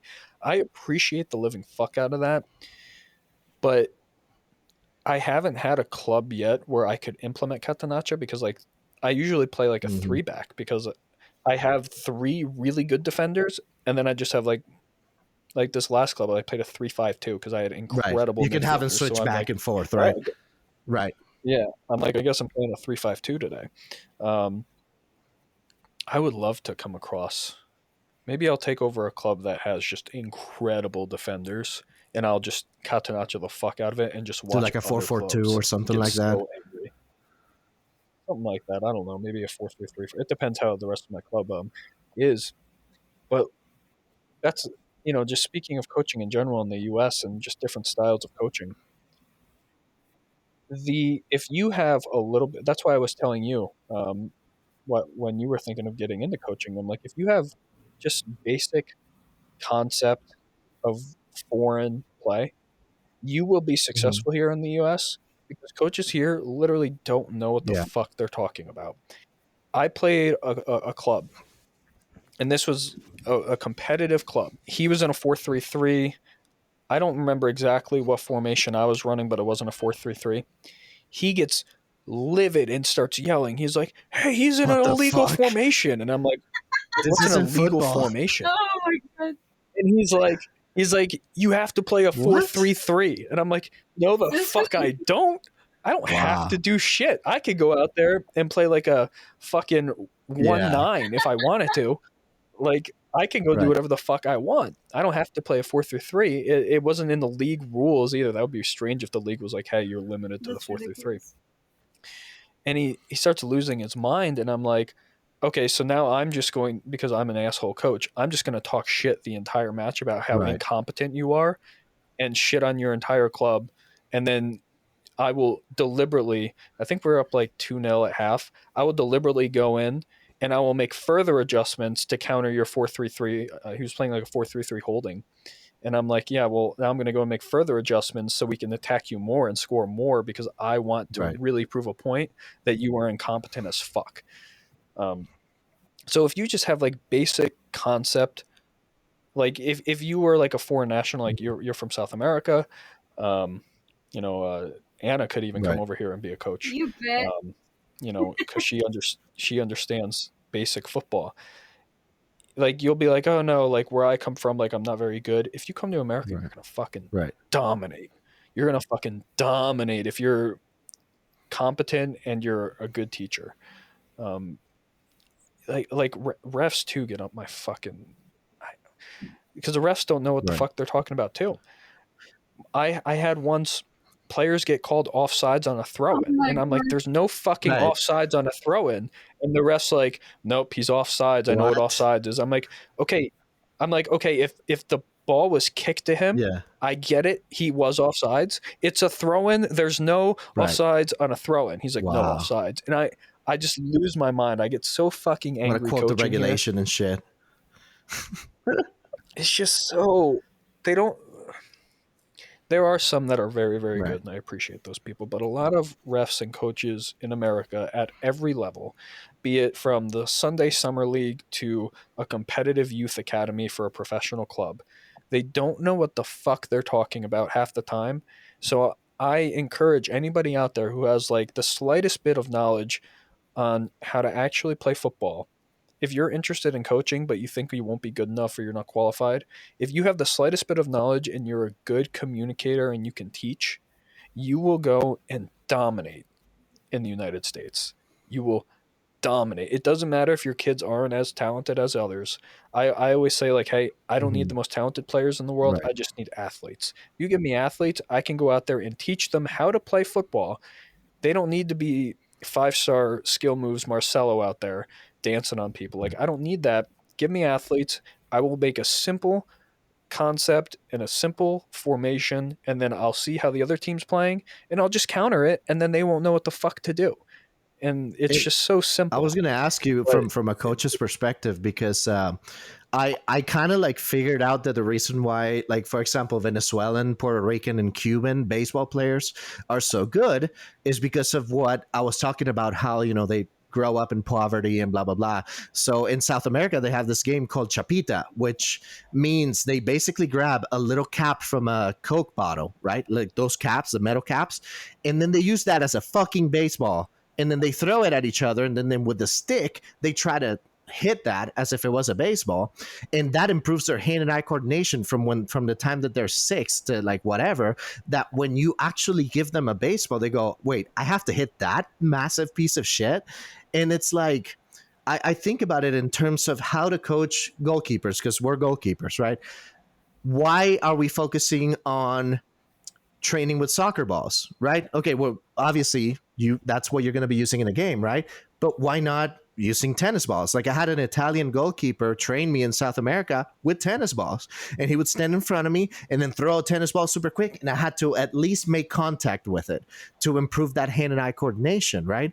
And ball control, for example, instead of using a number 5, which to people that don't know, soccer balls they go from number 1 to number 5, and number 5 is the grass ball, is really big, and the number 1 is the futsal ball, which is really hard. It barely has any air. It's super solid. Why not practice ball control with a harder to control ball, which is super smaller, and then that level of difficulty will inherently translate into, hey, this ball is bigger. It's going to allow me to hit a volley much more accurately because I'm used to playing with a smaller ball. It's kind of like in firearms teaching and coaching, aim small, miss small, and trying to practice small little things, like try to shoot the quarter in the cardboard, so that way, you get really good at accuracy and that kind of stuff. It's almost like that should be the standard to translate into like a more, not holistic approach of coaching, but like you're trying to get their performance to be far exceeding what it currently is, because right now they're just training with soccer balls and that's their standard. But if they're always training to catch a tennis ball, then by the time they need to catch a soccer ball, it's going to be extremely easy, right? Kind of like NFL running backs when they run in the pool. Why do they do that? So that way when they're running outside of the pool, they're fast as fuck.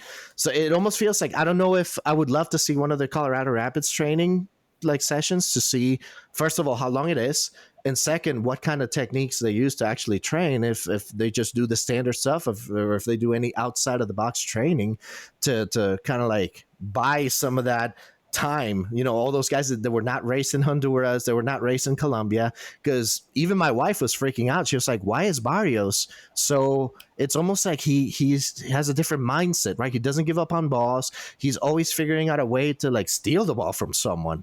There's a different level of drive and mentality that is just like, a lot of these players, American players, they kind of have to like make the time, like make that back, because they did not experience 10 years of solid street soccer like Barrios probably did.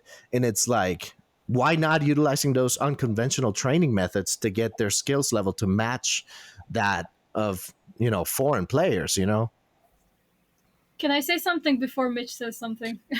Yeah, absolutely. What you said about the tennis balls, that's actually a type of training German coaches do. That is what Chelsea's current coach did. The first thing he did to hell when he came to Chelsea, he replaced their ball with small, tiny balls and made them play that, and that improved them instantly. You go. That is a very good call. That is done. That is done quite often by good coaches. So I agree with you. That's cool. Go on, Mitch. Say what you say. You know, I'm going to compliment the United States soccer thing, and like the one thing that they're good at. The United States is very good at producing goalkeepers because a lot of athletes in the United States are multi-sport athletes. You know, the rest of the world, you play football or you play like tennis, right?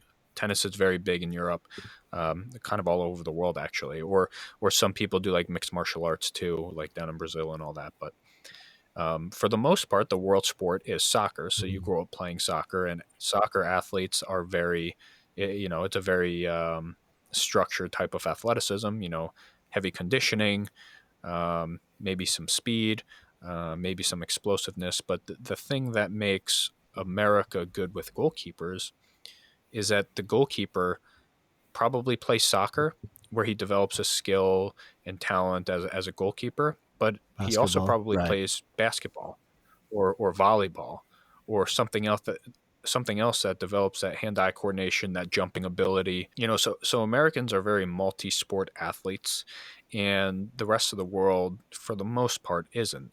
So when it comes to goalkeeper athleticism, we usually have some of the more physically dominant goalkeepers compared to the rest of the world. But the talent and the know-how of positioning isn't up to standard. So with the little tennis ball things, that's something I actually have seen more often being done well in America. Oh, okay, that's with cool. Goalkeepers. Yeah, not all, but a lot of clubs I've come across, or trainers that I come across for goalkeepers, will use tennis balls, or they'll use baseballs even, or they'll use they play ping pong a lot. They make their guys play ping pong. Running in a pool is great for explosiveness. Jumping in a pool is something I see they make some goalkeepers do. So the goalkeeper training is very, very good compared to the rest of, you know, player development and structure. But the problem is positioning and supporting cast.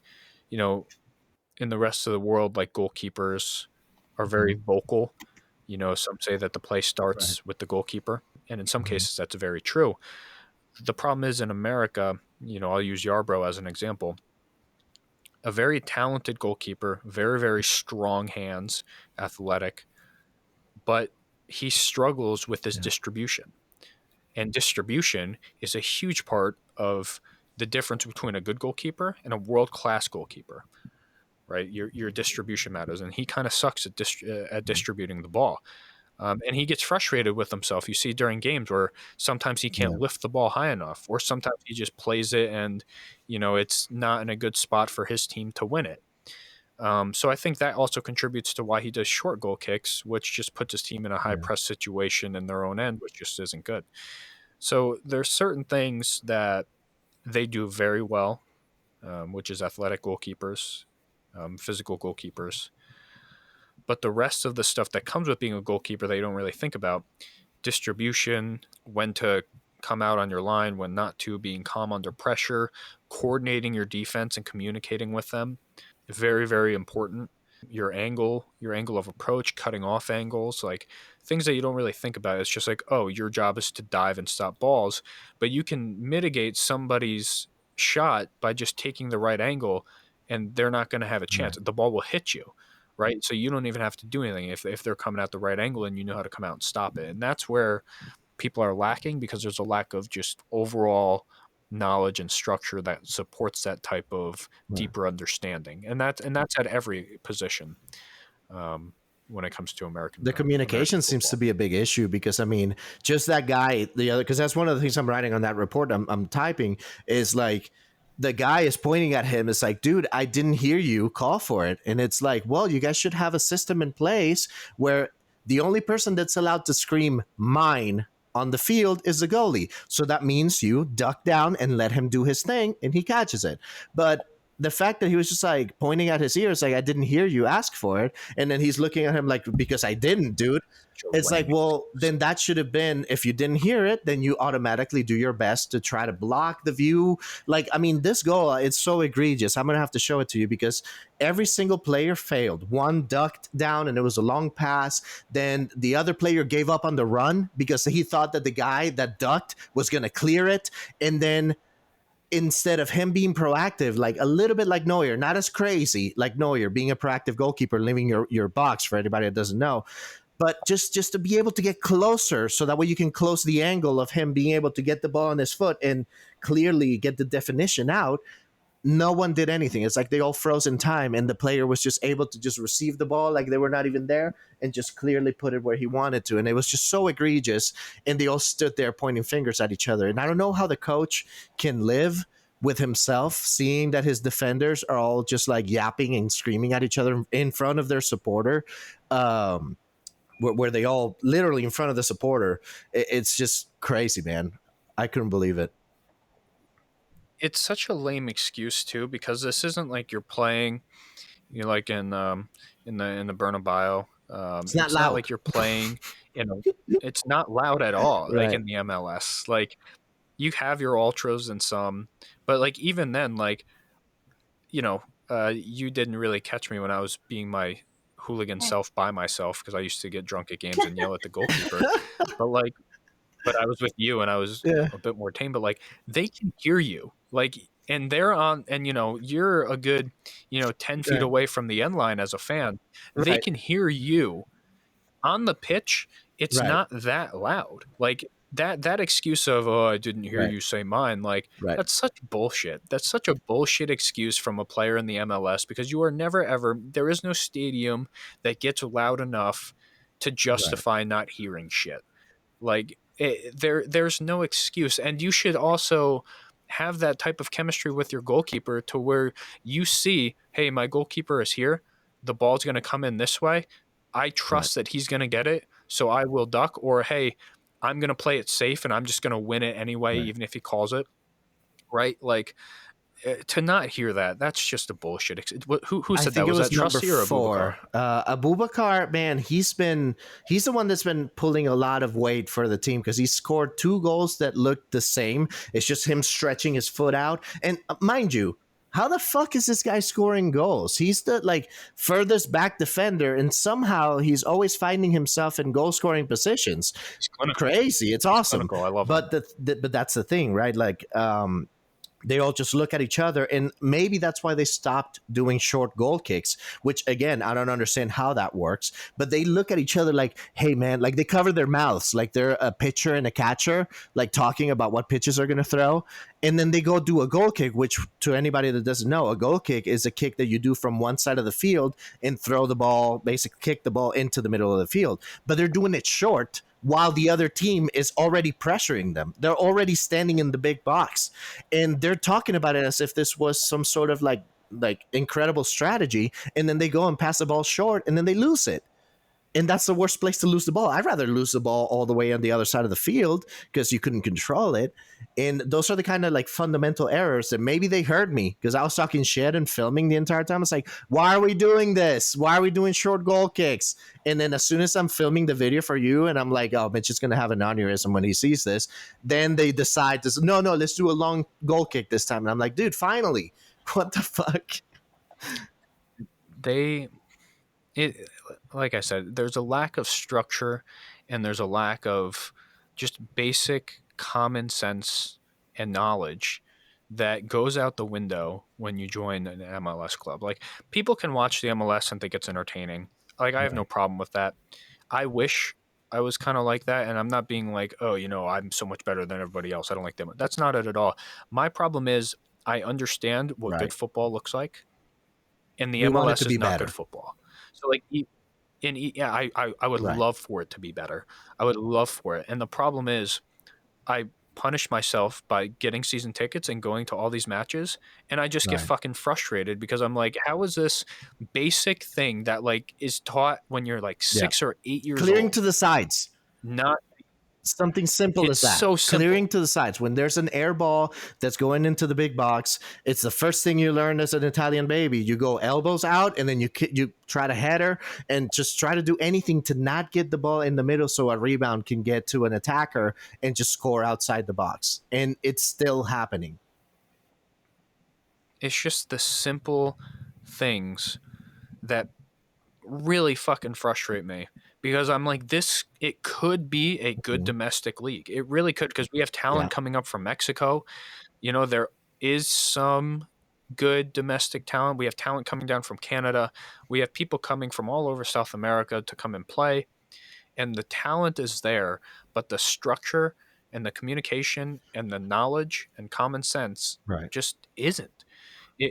And it makes it so it's like the most physically dominant players that don't need any skill or talent win. Like Sebastian Giovinco, you want to know why he did good in the MLS? He's insanely fast. You want to know why that didn't work in Italy? It doesn't matter if you're insanely fast. If you're not skilled or talented, you'll just get fucking bodied, right? But Sebastian Giovinco went where he wasn't successful, he wasn't playing, and it's not because he went and got much better. He was still the same talent level.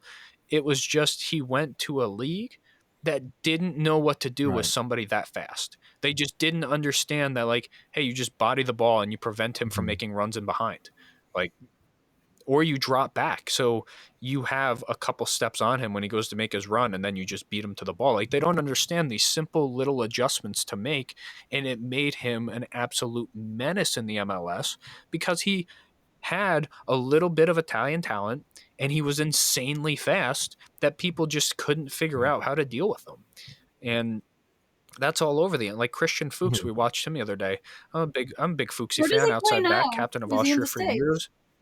He plays in the MLS for Charlotte. You know, won the Premier League with Leicester City. Like, very talented player. Like, talent-wise, miles ahead. But he's old now. He's not as physical. But he comes to the MLS. We were watching him. I think that was our last matchup we watched together, Jorge. And, like, he is pinging beautiful long balls. And he's getting frustrated because these people aren't finishing their runs. If they would just finish their run, they would get to the ball and be on goal every time. And this dude, an incredible talent, even in his old age. The talent's still there. The knowledge is still there. Controlling the game is still there for him. But the knowledge and structure to be like, hey, when Christian Fuchs plays you a ball, complete your fucking run, because it'll look like it's going to be out of your reach because of the velocity that it has, but he puts spin on it so it comes back to you. Complete your fucking run and you will be in on goal. See what happens at least. And and he doesn't have crackhead Jamie Vardy sprinting across the field for him anymore. He has shithead MLS player who doesn't know how to complete his run and score a goal. So, like, you see these players from other leagues coming who are incredibly talented, and they're doing everything the right way, and they just get fucking angry because they're like, hey, like, this is basic stuff. I play a ball, you should see the spin on it, and you should know I'm competent enough to play a ball with backspin with the same velocity to where you will win it if you complete your fucking run. But they're like, it's going to be too far, I'm not going to do it. And then they lose the ball. Like, do our players even know what backspin is? How do we even generate it, you know? Those are the things that I wonder about. It's like, well, do they even drill, you know, kicking a ball with the outside of your foot? You know, what's the knuckleball that Ronaldo does? Like, hey, do you ever spend some time studying how a fucking knuckleball works? You know, not because you want to imitate Ronaldo, but just to have that little tool in the tool belt. And man, it's very frustrating, and the MLS drives me up the fucking wall. But in a less frustrating topic, we should talk about Chelsea, because I know that's Anna's favorite team. Which one, sorry? Chelsea. Fuck off. What do you have you gone? Do you watch Luton Town? Oh no, I don't. No? I don't watch them. I just hear the fans every so often under my window. But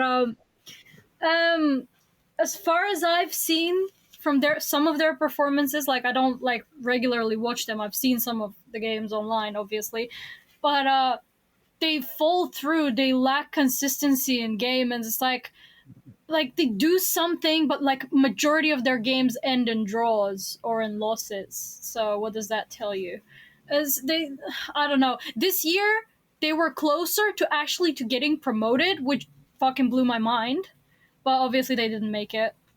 I think Watford got promoted again or no. I'll lie to you. I'm not too sure who needed to get promoted this year. But no, I can't really say much about Luton Town. When it comes to Belgium, how is, because you played football growing up, I remember, and you did swimming, right? Me, Belgium. Not Belgium. I'm sorry, Bulgaria. I only played football with my friends, like ever so often, not professionally. But I had friends that did professional youth football for one of our bigger teams, like for their academy. Yeah, that's pretty much it. But most of my sporting is just mainly swimming. So the thing with Bulgaria that I've always kind of appreciated is every couple years they will create like a generational talent that like goes on and does really, really well outside of Bulgaria. Do you think you're going to have another, because Bulgaria right now is going through a slump where they don't have any players. Their national team isn't relevant. Do you think they're going to build up their national team again and get like a player or two, like a guy that can actually, make an impact and get on a run? Right. The situation with our football lies way deeper than not having talented players. We have a lot of talented young players that don't get the opportunity, and I'll tell you why. 100% the reason for Bulgarian football to flop since years ago has been corruption. It always has been corruption, always will be corruption. It's all black gamble, is what it is. Majority of the matches are prepaid by rich people for wins, for losses. They make a shit ton of money laundering through that. It's ridiculously bad. That has been one of the main reasons. So the president of our federation, football federation, he recently resigned. He's been there for a long time. He's been a fucking shithead. He's ruined so many fucking things in Bulgarian football. And you have Berbatov. Everyone knows Berbatov. Fucking fantastic, brilliant player. It's a shame he retired so early on. Now he just does Bulgarian TV. Whatever he wants to do is good for him. But he wanted to, he ran for president, right? For the association. He would have done incredible change, right? He would have. Sorry? He absolutely would have. Berbatov was fantastic. But the thing is, the old president came the fuck back, and he's like, you know what? I want to be president again. I'm not resigning. And you know what? Fuck you, Berbatov. Who the fuck are you? You're a nobody. You're not going to do this. Everybody fucking voted for him. Nope. He kicked him out. Then they fucking went back to the same atrocious crap. The thing with player recruiting and scouting and everything like that, we have fantastic, brilliant young boys that play just so good. They're very good since young age. That was the case with my friend in high school. He was that young, talented boy. He was playing for Black Sea. That's what translates that one of our teams, Black Sea. That's our one of our huge local teams. And he was playing for their academy. He was, I'm not too sure what position he was in. I don't quite remember anymore. But he was devastated because he started getting benched over and over and over because one of the bigger, I'm not sure if it was a political figure or just a fucking really rich businessman guy's son got into the team because he just wanted to be on a football team. Not that he was talented, not that he could play. So my friend started getting benched over and over and over again. The coaches started mistreating him so much to a point in which he quit. He quit because he was constantly replaced by that fucking rich shit. And that's what happens in 90% of the time. The other big reason why in football, facilities, lack of facilities.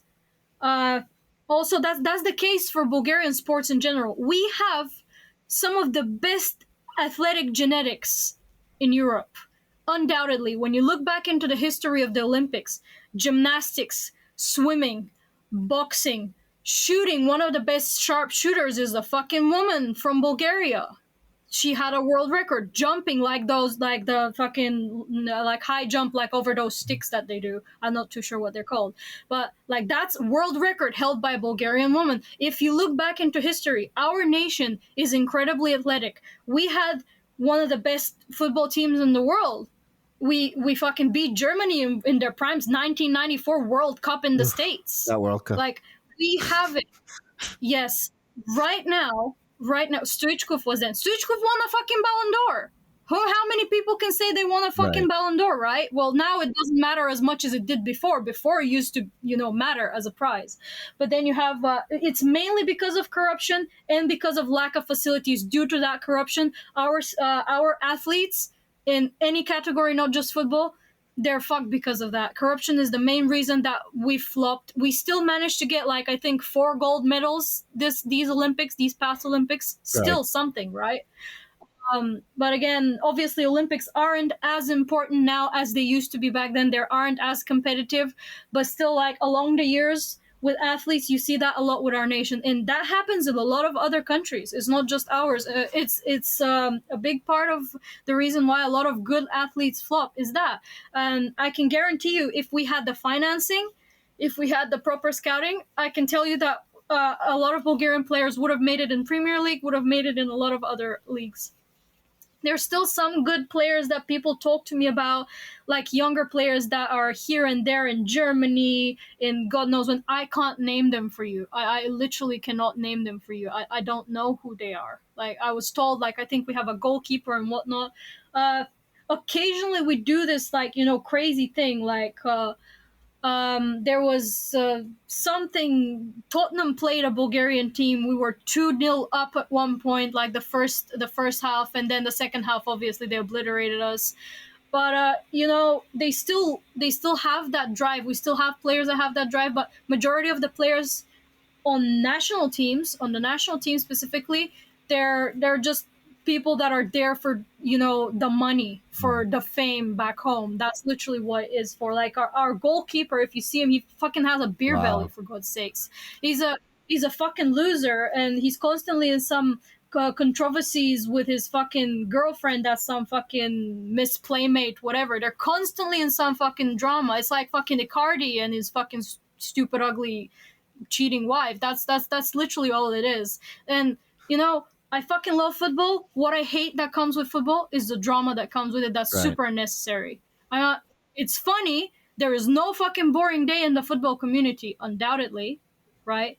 But at the same time, it's something I don't fucking want to know. It's none of my fucking business. We just want to know how you play and what you do. And it's important. You know why it's important? Because this drama comes into the football politics. And it kind of ruins the game. It ruins everything that comes with it. You have fucking social justice politics that are coming in and making dramas. You have fucking personal drama making players quit, ruining teams. It's stupid. I think that these types of things should stay the fuck away from sports. Specifically, with the whole, Black Lives Matter thing and everything, that with the kneeling and all that crap, and the fucking now the LGBT stuff is you can see players are frustrated. Aside from the occasional people like Hendo and the other few that are from the national England team, they kind of push through that a lot. But a lot of these campaigns and stuff, they're also running football down a lot. These things should stay out of the sport. And talking about that's controversies and stuff, I don't know if I don't want to get too deep into it, but I don't know if you guys have noticed those cardiac arrests that have been happening. Yeah. Don't want to talk about it, but it's kind of interesting because I saw the other day one of the Austin players was laying flat on the ground for about 5 minutes, dude. And you know what? Immediately I was thinking, I was like, holy shit, that poor kid probably had a heart attack or something. And it's another parallel between overseas football and MLS. It's like when you see a player that's not rolling on the ground complaining about pain, but he's just laying flat on the ground, normally players in the field start to cry and pray. That's something that even myself, I don't give a fuck about Austin FC, but I'm looking at everyone. They're all getting ready to play a corner kick, while that player on the other side of the field is laying flat on the ground, and his medical team is huddled around him, and everyone is just waiting for the corner kick. And I'm like, dude, that dude probably just had a heart attack. What the fuck are you guys doing? Do you remember the Ericsson case last year? Yeah. I fucking cried. My chest was in a ball. It was so stressful. I was in a group chat over Discord, and we were all sitting there, and we were what the fuck? No, it's fucking stressful. Same goes, you know, for Aguero and whatnot. Aguero is one of my favorite players, but with him, he's had heart issues since 17 years old. So with him, kind of understandable. But you have like Eriksen, you have a shit ton of young players that have been. It's not normal for a young person to have a cardiac disturbance of any sort unless they have like pre-existing issues. So that is crazy. I agree with you. It might be controversial, but it is the truth. Dude, it was appalling to see that guy laying flat on the ground, and none of his teammates gave a fuck. It was like they stood him up. It kind of reminded me of I don't know if you saw Antonio Puerta, the Spanish guy that fell down, had a heart attack, but then they were able to get him to stand up, and then he collapsed again when he was in the dressing room, and then he died shortly after. Bro, every time I see that video, it just kills me because, like, you know, the players always try to open the mouth and get the tongue out. That's the thing that they always try to clear the airway. Dude, it just broke my heart. And then none of the Austin or Colorado gave a fuck about this dude laying flat on the ground, not trying to sell a foul, no nothing. It was like, dude, that guy's probably dying right now. What's happening? 5 minutes. It was appalling. Yeah. It's the difference between that and back to Eriksen, both teams stopped. I think it was against Finland, wasn't it? They wanted to stop playing. They didn't want to play. Yeah. Both teams refused to play, and FIFA was like, "No, you guys are gonna fucking play. You're gonna, otherwise you're gonna get disqualified." You know, and obviously Denmark lost that game. Furthermore, after they continued, but how the fuck do you continue to play? Yeah. That's crazy. The guy was dead there for a few minutes. They were doing CPR on him. It was tough. Yeah. Yeah, and you see the difference, like both teams, they fucking refuse to play. They're like, this is stressing the fuck out of us. You had the interviews afterwards. You had the interviews. You probably watched the Italy documentary for the Euros. I rewatched it recently, and you see the players, they were watching it on their phones, and everyone was like, some of them were crying, some were praying. They're looking at their phones from their like training base, and this is like crazy. I don't understand how you wouldn't be able to react to that. That's ridiculous. Yeah, I think that's another parallel that you can kind of tell how like this sport just means so much to us. And I mean, obviously you as well, because I count you in it, Mitch, because you were in Italy and you actually got you know everything about it. So I count you also as a foreigner when it comes to like that passion for football, right? And you can kind of see the difference in how something like this is treated, where that's when I looked at it and I was like, man, this feels like a 9-to-5 job. Like these dudes are just showing up to collect the paycheck. Like, how do you have a team member laying down there for 5 minutes and you don't go up there and like in the Euros, they were just like standing around him so that way the cameras could not zoom in on the guy having a heart attack, right? So little beautiful things like that. Like the team in Spain, the next team that played against that team where Antonio Puerta died, they came with a thing of flowers and laid it down on the place where he collapsed on the very next game as a sign of respect. And it's like, dude, it's something more than just a sport. And that's what I think a lot of people don't understand. I agree. The passion is it's incredibly strong. You know, we have the shithousery and everything, all the insults and whatnot, the trolling, sure. But then on the other hand, you have people that are so extremely compassionate. Like it's a heavy topic, but recently, you know, Ronaldo lost his child, his young son, I believe. Cristiano? And there was. Yes, Cristiano. there was a Manchester United game afterwards against another team. Both fans on I think it was the 7th minute of game, everyone stopped and they raised like number 7 t-shirts and posters and everything in Ronaldo. It was like, it shows you that it's like, it's passion. It brings people together. I know a lot of people are like, oh, football is boring. Football is shit. How can you watch it? It's about the community. It's not just the game. It's the community. It's what brings us together. It's way more than just, you know, being at home shouting at a fucking TV or being at a game and, you know, making noise. It's so much more than that. We love these players. We love these players because we've been watching them since we were kids. They're like, we grew up with them. They're like, feel like our relatives. It's way more than that. Yeah, it's way more than that. I understand 100%. It's a huge passion. That's one of the things that I love so much about South America is the huge passion that it has. And it's the basis of their life. It's the same as boxing. It's not just football. Boxing over there is quite big in Mexico specifically. This is one of the means of living of people over there. This is how they make it. They're either going to drugs and crime or going to being an athlete. That's their means of living. So the passion, extends way more. If you know, and you have so many incredible stories as well. Luis Suarez, also one of my favorite players, regardless of him being, a Barcelona legend. I fucking love that guy, and his story is incredible. About how he started. He was an alcoholic at the age 12, right? He suffered from alcoholism, and he was he was very good when he was a kid. As Mitch says, if you're like really good when you're little, it shows. And when he met his girlfriend, his current wife, they were quite young when they met. They met there in where was he from? Uruguay. Help me out. Yeah. Yes, Uruguay. Yeah. They met, and she was from like a rich family, but he got like the motivation. He stopped drinking. He started showing up to practice, and because of that, he got scouted. Eventually. She had to leave. She went overseas. She went to live in I believe in Barcelona, yes. And then that is when he started, going downwards again. And when he got scouted after she left, I believe he went into Ajax at the time. I'm not too sure. But, he went to Ajax and he played with Ibrahimovic. That's wild. Yes. So he went to England and they reunited at the time. And afterwards, when he moved into Barcelona to play for Barcelona, they got married, they got a home and everything like that. But it's like, it shows you, it's like, it can give you so much opportunity, and it's like you have these incredible crazy stories, like with every individual player that from the older generation as well. You have these like crazy insane stories. So I personally think it's more than just a sport. It's more than just a game. It has a lot to it than that. The beautiful thing that I appreciate when it comes to world football is the communication aspect. You can take somebody from bumfuck Nigeria and you can take somebody from like the slums in like Sicily, or take somebody from, a Baltic state country, right? And you can put them all on the pitch together. And if they all, have that understanding of playing, they can communicate and they can do beautiful stuff on the pitch together without ever speaking a word. Yeah.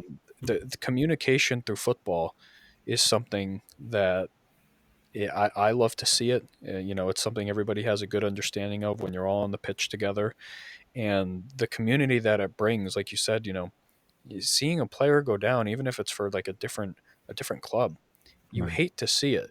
And one of the problems that I fear with world football is that it's becoming, and like you mentioned, with like all the politics getting into it, it's becoming more of a game of business over a game of passion. And the game of passion is something that's what makes the game what it is. Like I love, I'm not I wasn't a Watford fan, or I wasn't like any particular fan of either of these teams. But when I see Troy Deeney scoring a last minute goal and celebrating, ripping his shirt off, and everybody's going fucking crazy, like that gets me so hyped. I'm like, this is incredible. Likewise, same. Me too. I see Aguero, like I see that, and I'm like hyped. I'm like, I'm not even a fan of this club, but like it's so beautiful. Yeah. And the passion and seeing how much it means to these players and to these fans, like when the FC, I fuck up their name all the time. They're a German club. It's like FC Köln.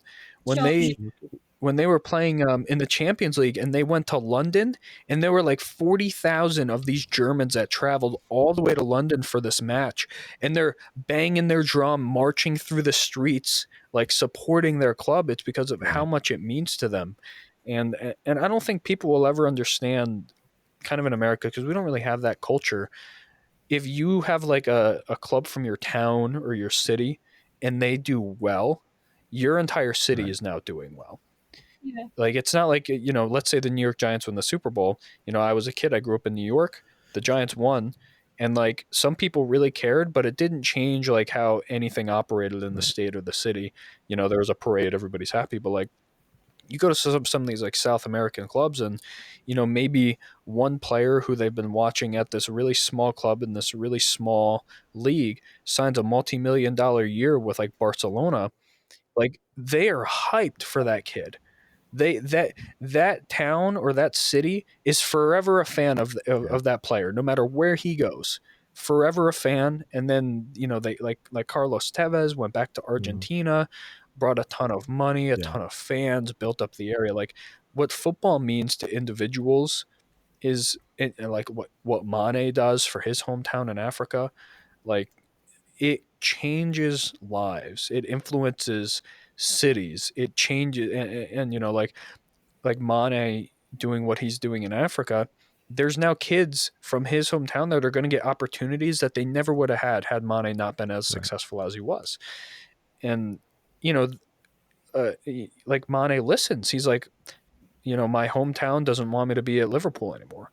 So I'm going to leave Liverpool, because why would I not listen to the people that have supported me since I was like 6 years old, who go out of their way? We're all dirt poor, but they see that I can get out of this town and make something of myself without asking for anything in return, go out of their way to make sure that I have boots, to make sure that I can get an actual ball instead of kicking around like some rocks. Like, it's a community thing, and it's so beautiful to see. And the corporation side and the business side of football, like, I hate seeing it happen to Juventus, our club. Like, they even stated, they came out and they're like, we want to become a global business. A brand. And I'm like, you're an Italian club. I don't care about the world image of your club. I get that's what brings in dollars, but that's going to destroy the passion. Like the stadium in Juve hasn't been full. Like, they struggle selling tickets because the passion is leaving, because they're not focusing on the passion of like Turin. They're focusing on their world image. So like, they can't even sell out Juventus, one of the biggest clubs in the fucking world, talent wise, for years. Can't fill their stadium because they're focusing on brand image outside of the country. And that, like, I get that's important, but when that is the main focus, as opposed to winning titles, supporting your city, like, it's a sad thing to see. And I think that's happening at a lot of clubs. But that's why I enjoy watching like championship football in England, and why I like Millwall. Because like Millwall, they're not going to see a Champions League unless I go to the coach. They're, but the fans love them and go to all of their games. They fill away team sections. Like you see at Rapid Stadium, they have a very small sliver of like 40, 50 seats.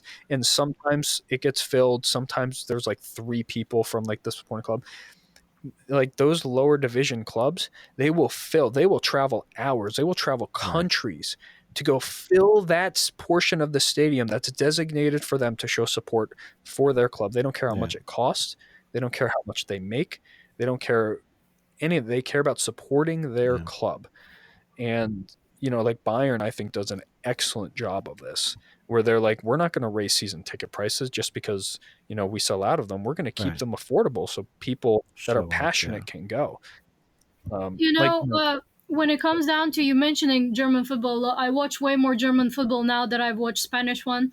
And I got to say, a lot of the teams, even in Bundesliga, like the first league, they are owned by the fans. They're not owned by corporations. And when Red Bull bought Leipzig and Stuttgart, there was like a big controversy. Everyone was like, fuck this is a big corporation buying these. It's not fair. It's going to bring in a lot of money.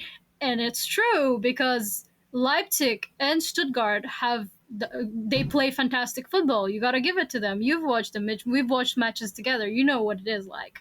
And that's what I love with Germany, is that a lot of it is very community based. Everything is just so community based, and it just, again, it sparks that passion. And they still are very, very financially well off teams, exactly because of that thinking. You have Dortmund, who I like from Bundesliga. They have bought very good players along the years, and they've managed to, you know, consistently keep them. But then you have a bit of the controversy with Bayern Munich obviously taking everyone's players, everyone's fucking coaches, referees, whatever you can think of. Bayern Munich have taken them, like with the Lewandowski getting separated from Royce. That was a bit of a heartbreak, to be honest with you, but you know, still, it's still very it's very good on that end. Yeah, the passion in those countries, and that's why I like German football overall. I mean, one, they're extremely technical, but like you were saying, the clubs are mostly owned by the fans, and they don't struggle financially. One, because they make good business decisions, and two, the local community supports them so much that like you'll see like 85-year-olds who have been going like season ticket holders forever. They get taken care of by the Right. club. Like if they pass away, sadly, they won't sell. They could make money off of that season ticket. They'll put a statue of that That's fucking beautiful. person Yeah. Right. in that seat, and they're like, this is forever their season ticket. Like, we just won't make money off of it. We will pay the money to build a fucking statue and put them That's in the seat. amazing. Like, the community is more important than making money, and in turn, it makes it so the community loves them and Right. supports them. And you know, you see money becoming a problem and business becoming a problem in the NFL. Like the Super Bowl, I'm a big NFL guy. I would love to go to a Super Bowl, but they charge so much for tickets and they make it so exclusive to like rich people to just go as like a thing, you know, like, oh, like I don't really watch the NFL too much, but I'll go to the Super Bowl because it's this whole Right. big event. And like you just see people that aren't fans but are like, I'll go Right. watch football, you know, like American football. In Europe, you don't see that with fucking clubs. You see Ed Sheeran. That's what I love about, you know, like the European mindset. You have Ed Sheeran, he's sponsoring his local town, like small town, but like he's like, yeah, I care about this fucking club. He's not out there trying to get with like Right. Manchester United, like a big club. He remembers where he came from. He's like, I'm going to sponsor this small That's town cool. club, and I'm going to try and make a difference at this small town club that I grew up with Right. because I love them. And that type of passion, like everybody wants to see football succeed in their town, because when, like I said, when the club succeeds, when a player succeeds, And it pays even when dividends. a team fails, you know, it's funny because Anna mentioned the World Cup in '94, and that's funny because that's one of my earliest memories as a human being. Is literally I was 4 years old, and my aunt bought me a fucking Italian flag, and I watched live Roberto Baggio missing the last penalty kick to give the World Cup to Brazil. And even though that happened, that didn't make me a Brazil fan, which a lot of Venezuelans tend to be like Brazil fans because they obviously Venezuela does not have a good soccer team. But that was the day that I was born as a tifosi in a way. Like even though we lost, I understood that this is my team and this hurts, but one day it's not going to hurt. And sure shit, you know, 2006 is probably the happiest day of my life. And it's kind of amazing how a sport can be so impactful in a way that, like, my earliest memory is probably the saddest moment for Roberto Baggio and a lot of Italians in life. Because, man, that would have been a beautiful. We would have what, 6 World Cups by now? Yeah. Because we have, I think we have 5 or now. Yeah, it would have been 5 or 6, but that's part of the game. That's awesome. It's a very passionate, and it's more than just what happens on the pitch. You care about the Right. players off the pitch, and it's unfortunate, like Anna was saying, where you see like all these controversies coming up that just people in football don't give a shit about. Like you don't want to. Like I don't give a shit if somebody posted some tweet. Like Right. I don't care. Like that doesn't affect anything about the game, but it's everybody outside of football that are looking in on it and like criticizing and wanting to put in their ideas. And there's this really bad trend that happens. It's happening in the NFL now. I watch some people that are very well connected with the NFL talk about it, and it's starting slowly, very slowly, and I hope they put an end to it, to kind of invade world football. In the NFL, general managers, the people that make like the decisions, the equivalent of like the director of football for like a club, they're not being hired because of their knowledge of the game. They're being hired because of their like fiscal responsibility and their business relationships. So you're getting people who have no real knowledge about football. Like that's kind of like seen as a bonus as opposed to, you're going to be a general manager of an NFL team. Like, you need to know football. It's more seen now as like a bonus. And you see that happening at some of the really big clubs, like, like Juventus, which is so sad to see because I'm a big Juventus fan, where they just are bringing in people who it's a bonus if they know world football, as opposed to that should be the most important thing. They know world football, as opposed to the most important thing being finances or business. It's incredibly sad to see, and I hope that doesn't continue to spread, because it would destroy one of the best things about world football. I have a question for you guys. Yes. Right. Circling back to, Italy and penalties. Like today, obviously, as we know, Great day. Great day in history. My favorite day. It's an anniversary of Italy beating England. Fuck England. Fuck England in July, after July 4th. We get to say fuck England again because they lost in penalties in England to Italy, to a club, to a fucking team that didn't qualify for the World Cup. Yes. Like, incredible. Incredible. Fuck England. Listen, Anyways, you have no idea. You have no idea what fucking state of mind I was on this day. I turned off the game when the penalties were on. Okay, I turned off the game. One of the managers was like with his back towards the game. He wasn't watching the penalties either. I was just looking at the live chat of my friends. I was like, I'm not fucking watching this. I'm going to have a heart attack. Like, I was feeling my heart's going to fucking burst. And when they won, it was like, this is so fucking liberating. No one can ever understand how good of a feeling that is, when it's because I was risking of their fucking horrible parades for years. The last time they won an international thing was like in the 60s, and they still won't fucking shut up about it. Imagine if they won the Euros. I would have had to fucking immigrate. Oh my God. They're so fucking awful, right? But my question is like not related to, if you're happy or not. We're all happy when England, hates everything and they're angry. So, right. Aside from that, when it comes down to the penalties, right? What do you guys think about Southgate putting the young players at such responsibility, like realistically, without us obviously hating on how much they suck and everything else? I personally think there's a lot of pressure, a lot of mental pressure when it comes down to penalties, regardless of how good you are at taking penalties. I think a lot of players still get like cold feet and everything else. Like, I think that it's a lot to do with the mental pressure rather than so much of how good you are at taking penalties. Aside from Southgate putting people that can't kick penalties, as penalty takers in this case. But aside from that, what do you guys think about it? From a coach's perspective, when I saw that happening, I was like, this guy is a fucking retard. He is. Not just because of the player's lack of experience. There comes a time where you as a coach have to look outside of what is just happening in that game. You have to look at the big picture. And Saka, the player he put on, I hope I'm pronouncing his name correctly. Yes, Saka. That's correct. The name, the guy who he put on the penalty is black, and he was facing a ton of racism in the league. Like, it was very well known. A ton of racist comments from fans, racist chants. They would make fucking monkey sounds at him, like very disgusting racist stuff. And he's a kid. He was like, what, 17? 17, I think. 17. So he's trying to overcome that. On top of that, as a coach, you have to recognize these outside things. Unfortunately, you shouldn't have to, but you have to factor in, one, this guy's a kid. He's 17. Two, he's already facing a very hostile crowd in England where he's trying to play, and overcoming that. Even if he comes up to you and says, hey, I'm super confident, I'm going to take this penalty and we're going to win, you as a coach have to say no.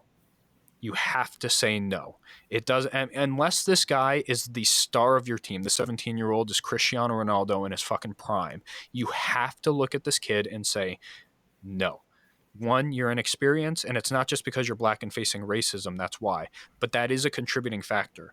Because if that kid misses in the most important game in England in like fucking 70 years, if that kid misses the penalty, his career could potentially be over because that racism is now going to be justified in these people's eyes. His confidence is going to be in the fucking toilet. Doesn't matter how confident he is. He plays in England. He can't go to a different country and go back to his domestic league. His domestic league is in England, where these fans are fans of England. They're going to hate him. They're not going to want to see him on the pitch no matter how good he does for his club, and it could ruin this kid's potential to go and make a difference in his life and his potential as a career as a player. So you as a coach have to look at Saka and be like, hey, you're not doing it. I'm sorry. And it's not just because you're black and facing racism. It's because you're inexperienced. And even if you were a fucking white player and this happens, your confidence is going to be in the shit. And these hostile fans, when you go back to your club, Karius is a good example of that, right? Yeah, 100%. I mean, well, Liverpool fans as a general are fucking atrocious people. I'll be honest with you. Towards their players, like, aside from, as I'm saying, the shithousery, they're fucking atrocious people towards their players. They abuse the crap out of them for nothing. Like, remember when Adrian joined, and when he was, like, just starting off with the team and he's making mistakes, like, okay, sure, fine, it's not great, but everyone's doing like death threats and God fucking knows what, these fucking horrible things, like, we're gonna rape your wife, we're gonna kill your kids. Like, what the fuck is actually wrong with you? And they're like notorious for being vile. It happened with our bus when we were playing Liverpool away for Champions League 2 years ago. They were throwing rocks at our bus, at the players, at whatnot. Like, they're just notoriously fucking horrible people.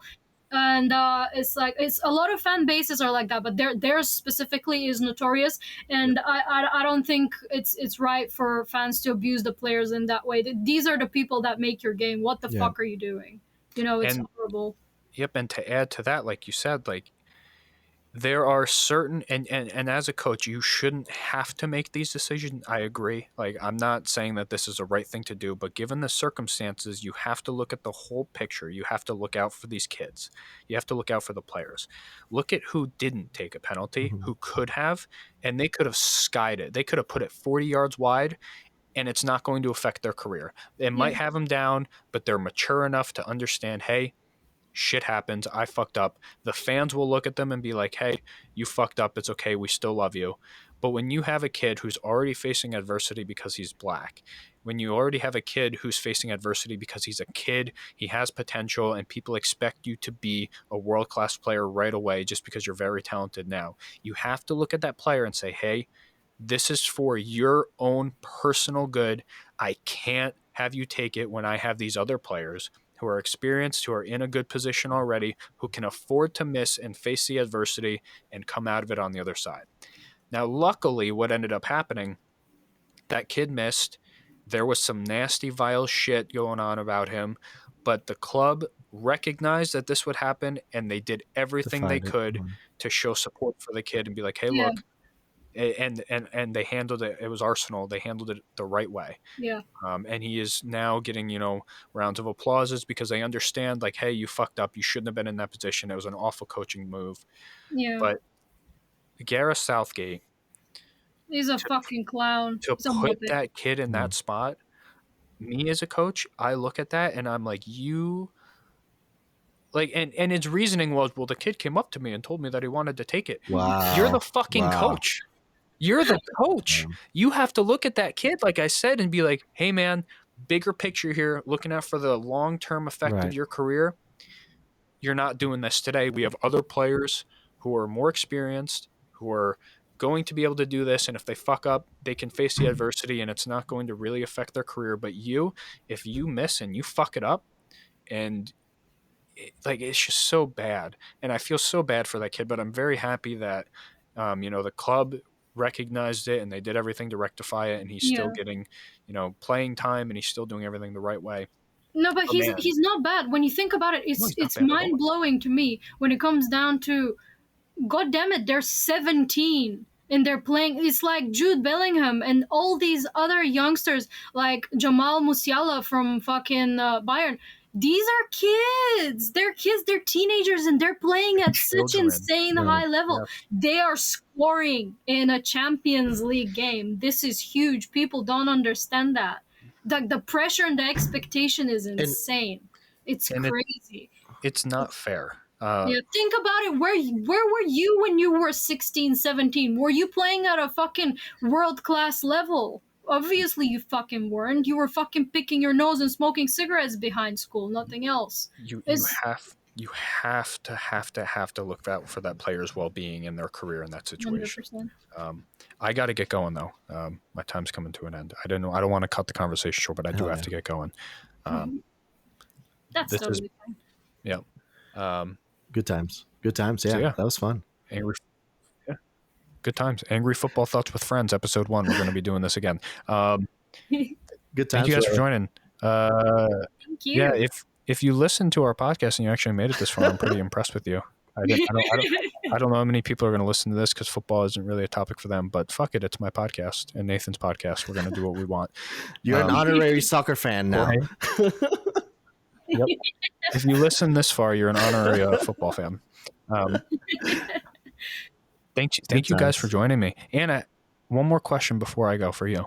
How do you feel knowing that you're a part of Nathan's schizo group and now my schizo group as well for the podcast? I feel like a temporary co-host, and I feel very honored, and I love you guys so much. Well, thank you very much for joining. You two, plug yourselves real quick. Oh, shit. What is it? On Instagram, fucking Base Apartment Media. I just take pictures of animals and guns. That's it. Animals with guns. And then Anna, your turn. Me? Oh, Victim Henry. That's it. Instagram. That's all. That we're still wired for football. We're like, Anna, you've gotten to do mom advice a couple times, so I'm going to pass it to Jorge. Oh shit, that advice. Hey, watch out for your sleep, guys. You know, like if you're not getting good sleep, you're not going to perform. So if you snore, get a sleep study done. It literally could fucking save your life. And you know, if you have kids, I don't that I know of, but if you're not getting good sleep, get a sleep study done, and fucking that'll guarantee you being there for your kids even longer. Hell yeah. Thanks everybody for listening. Okay, bye.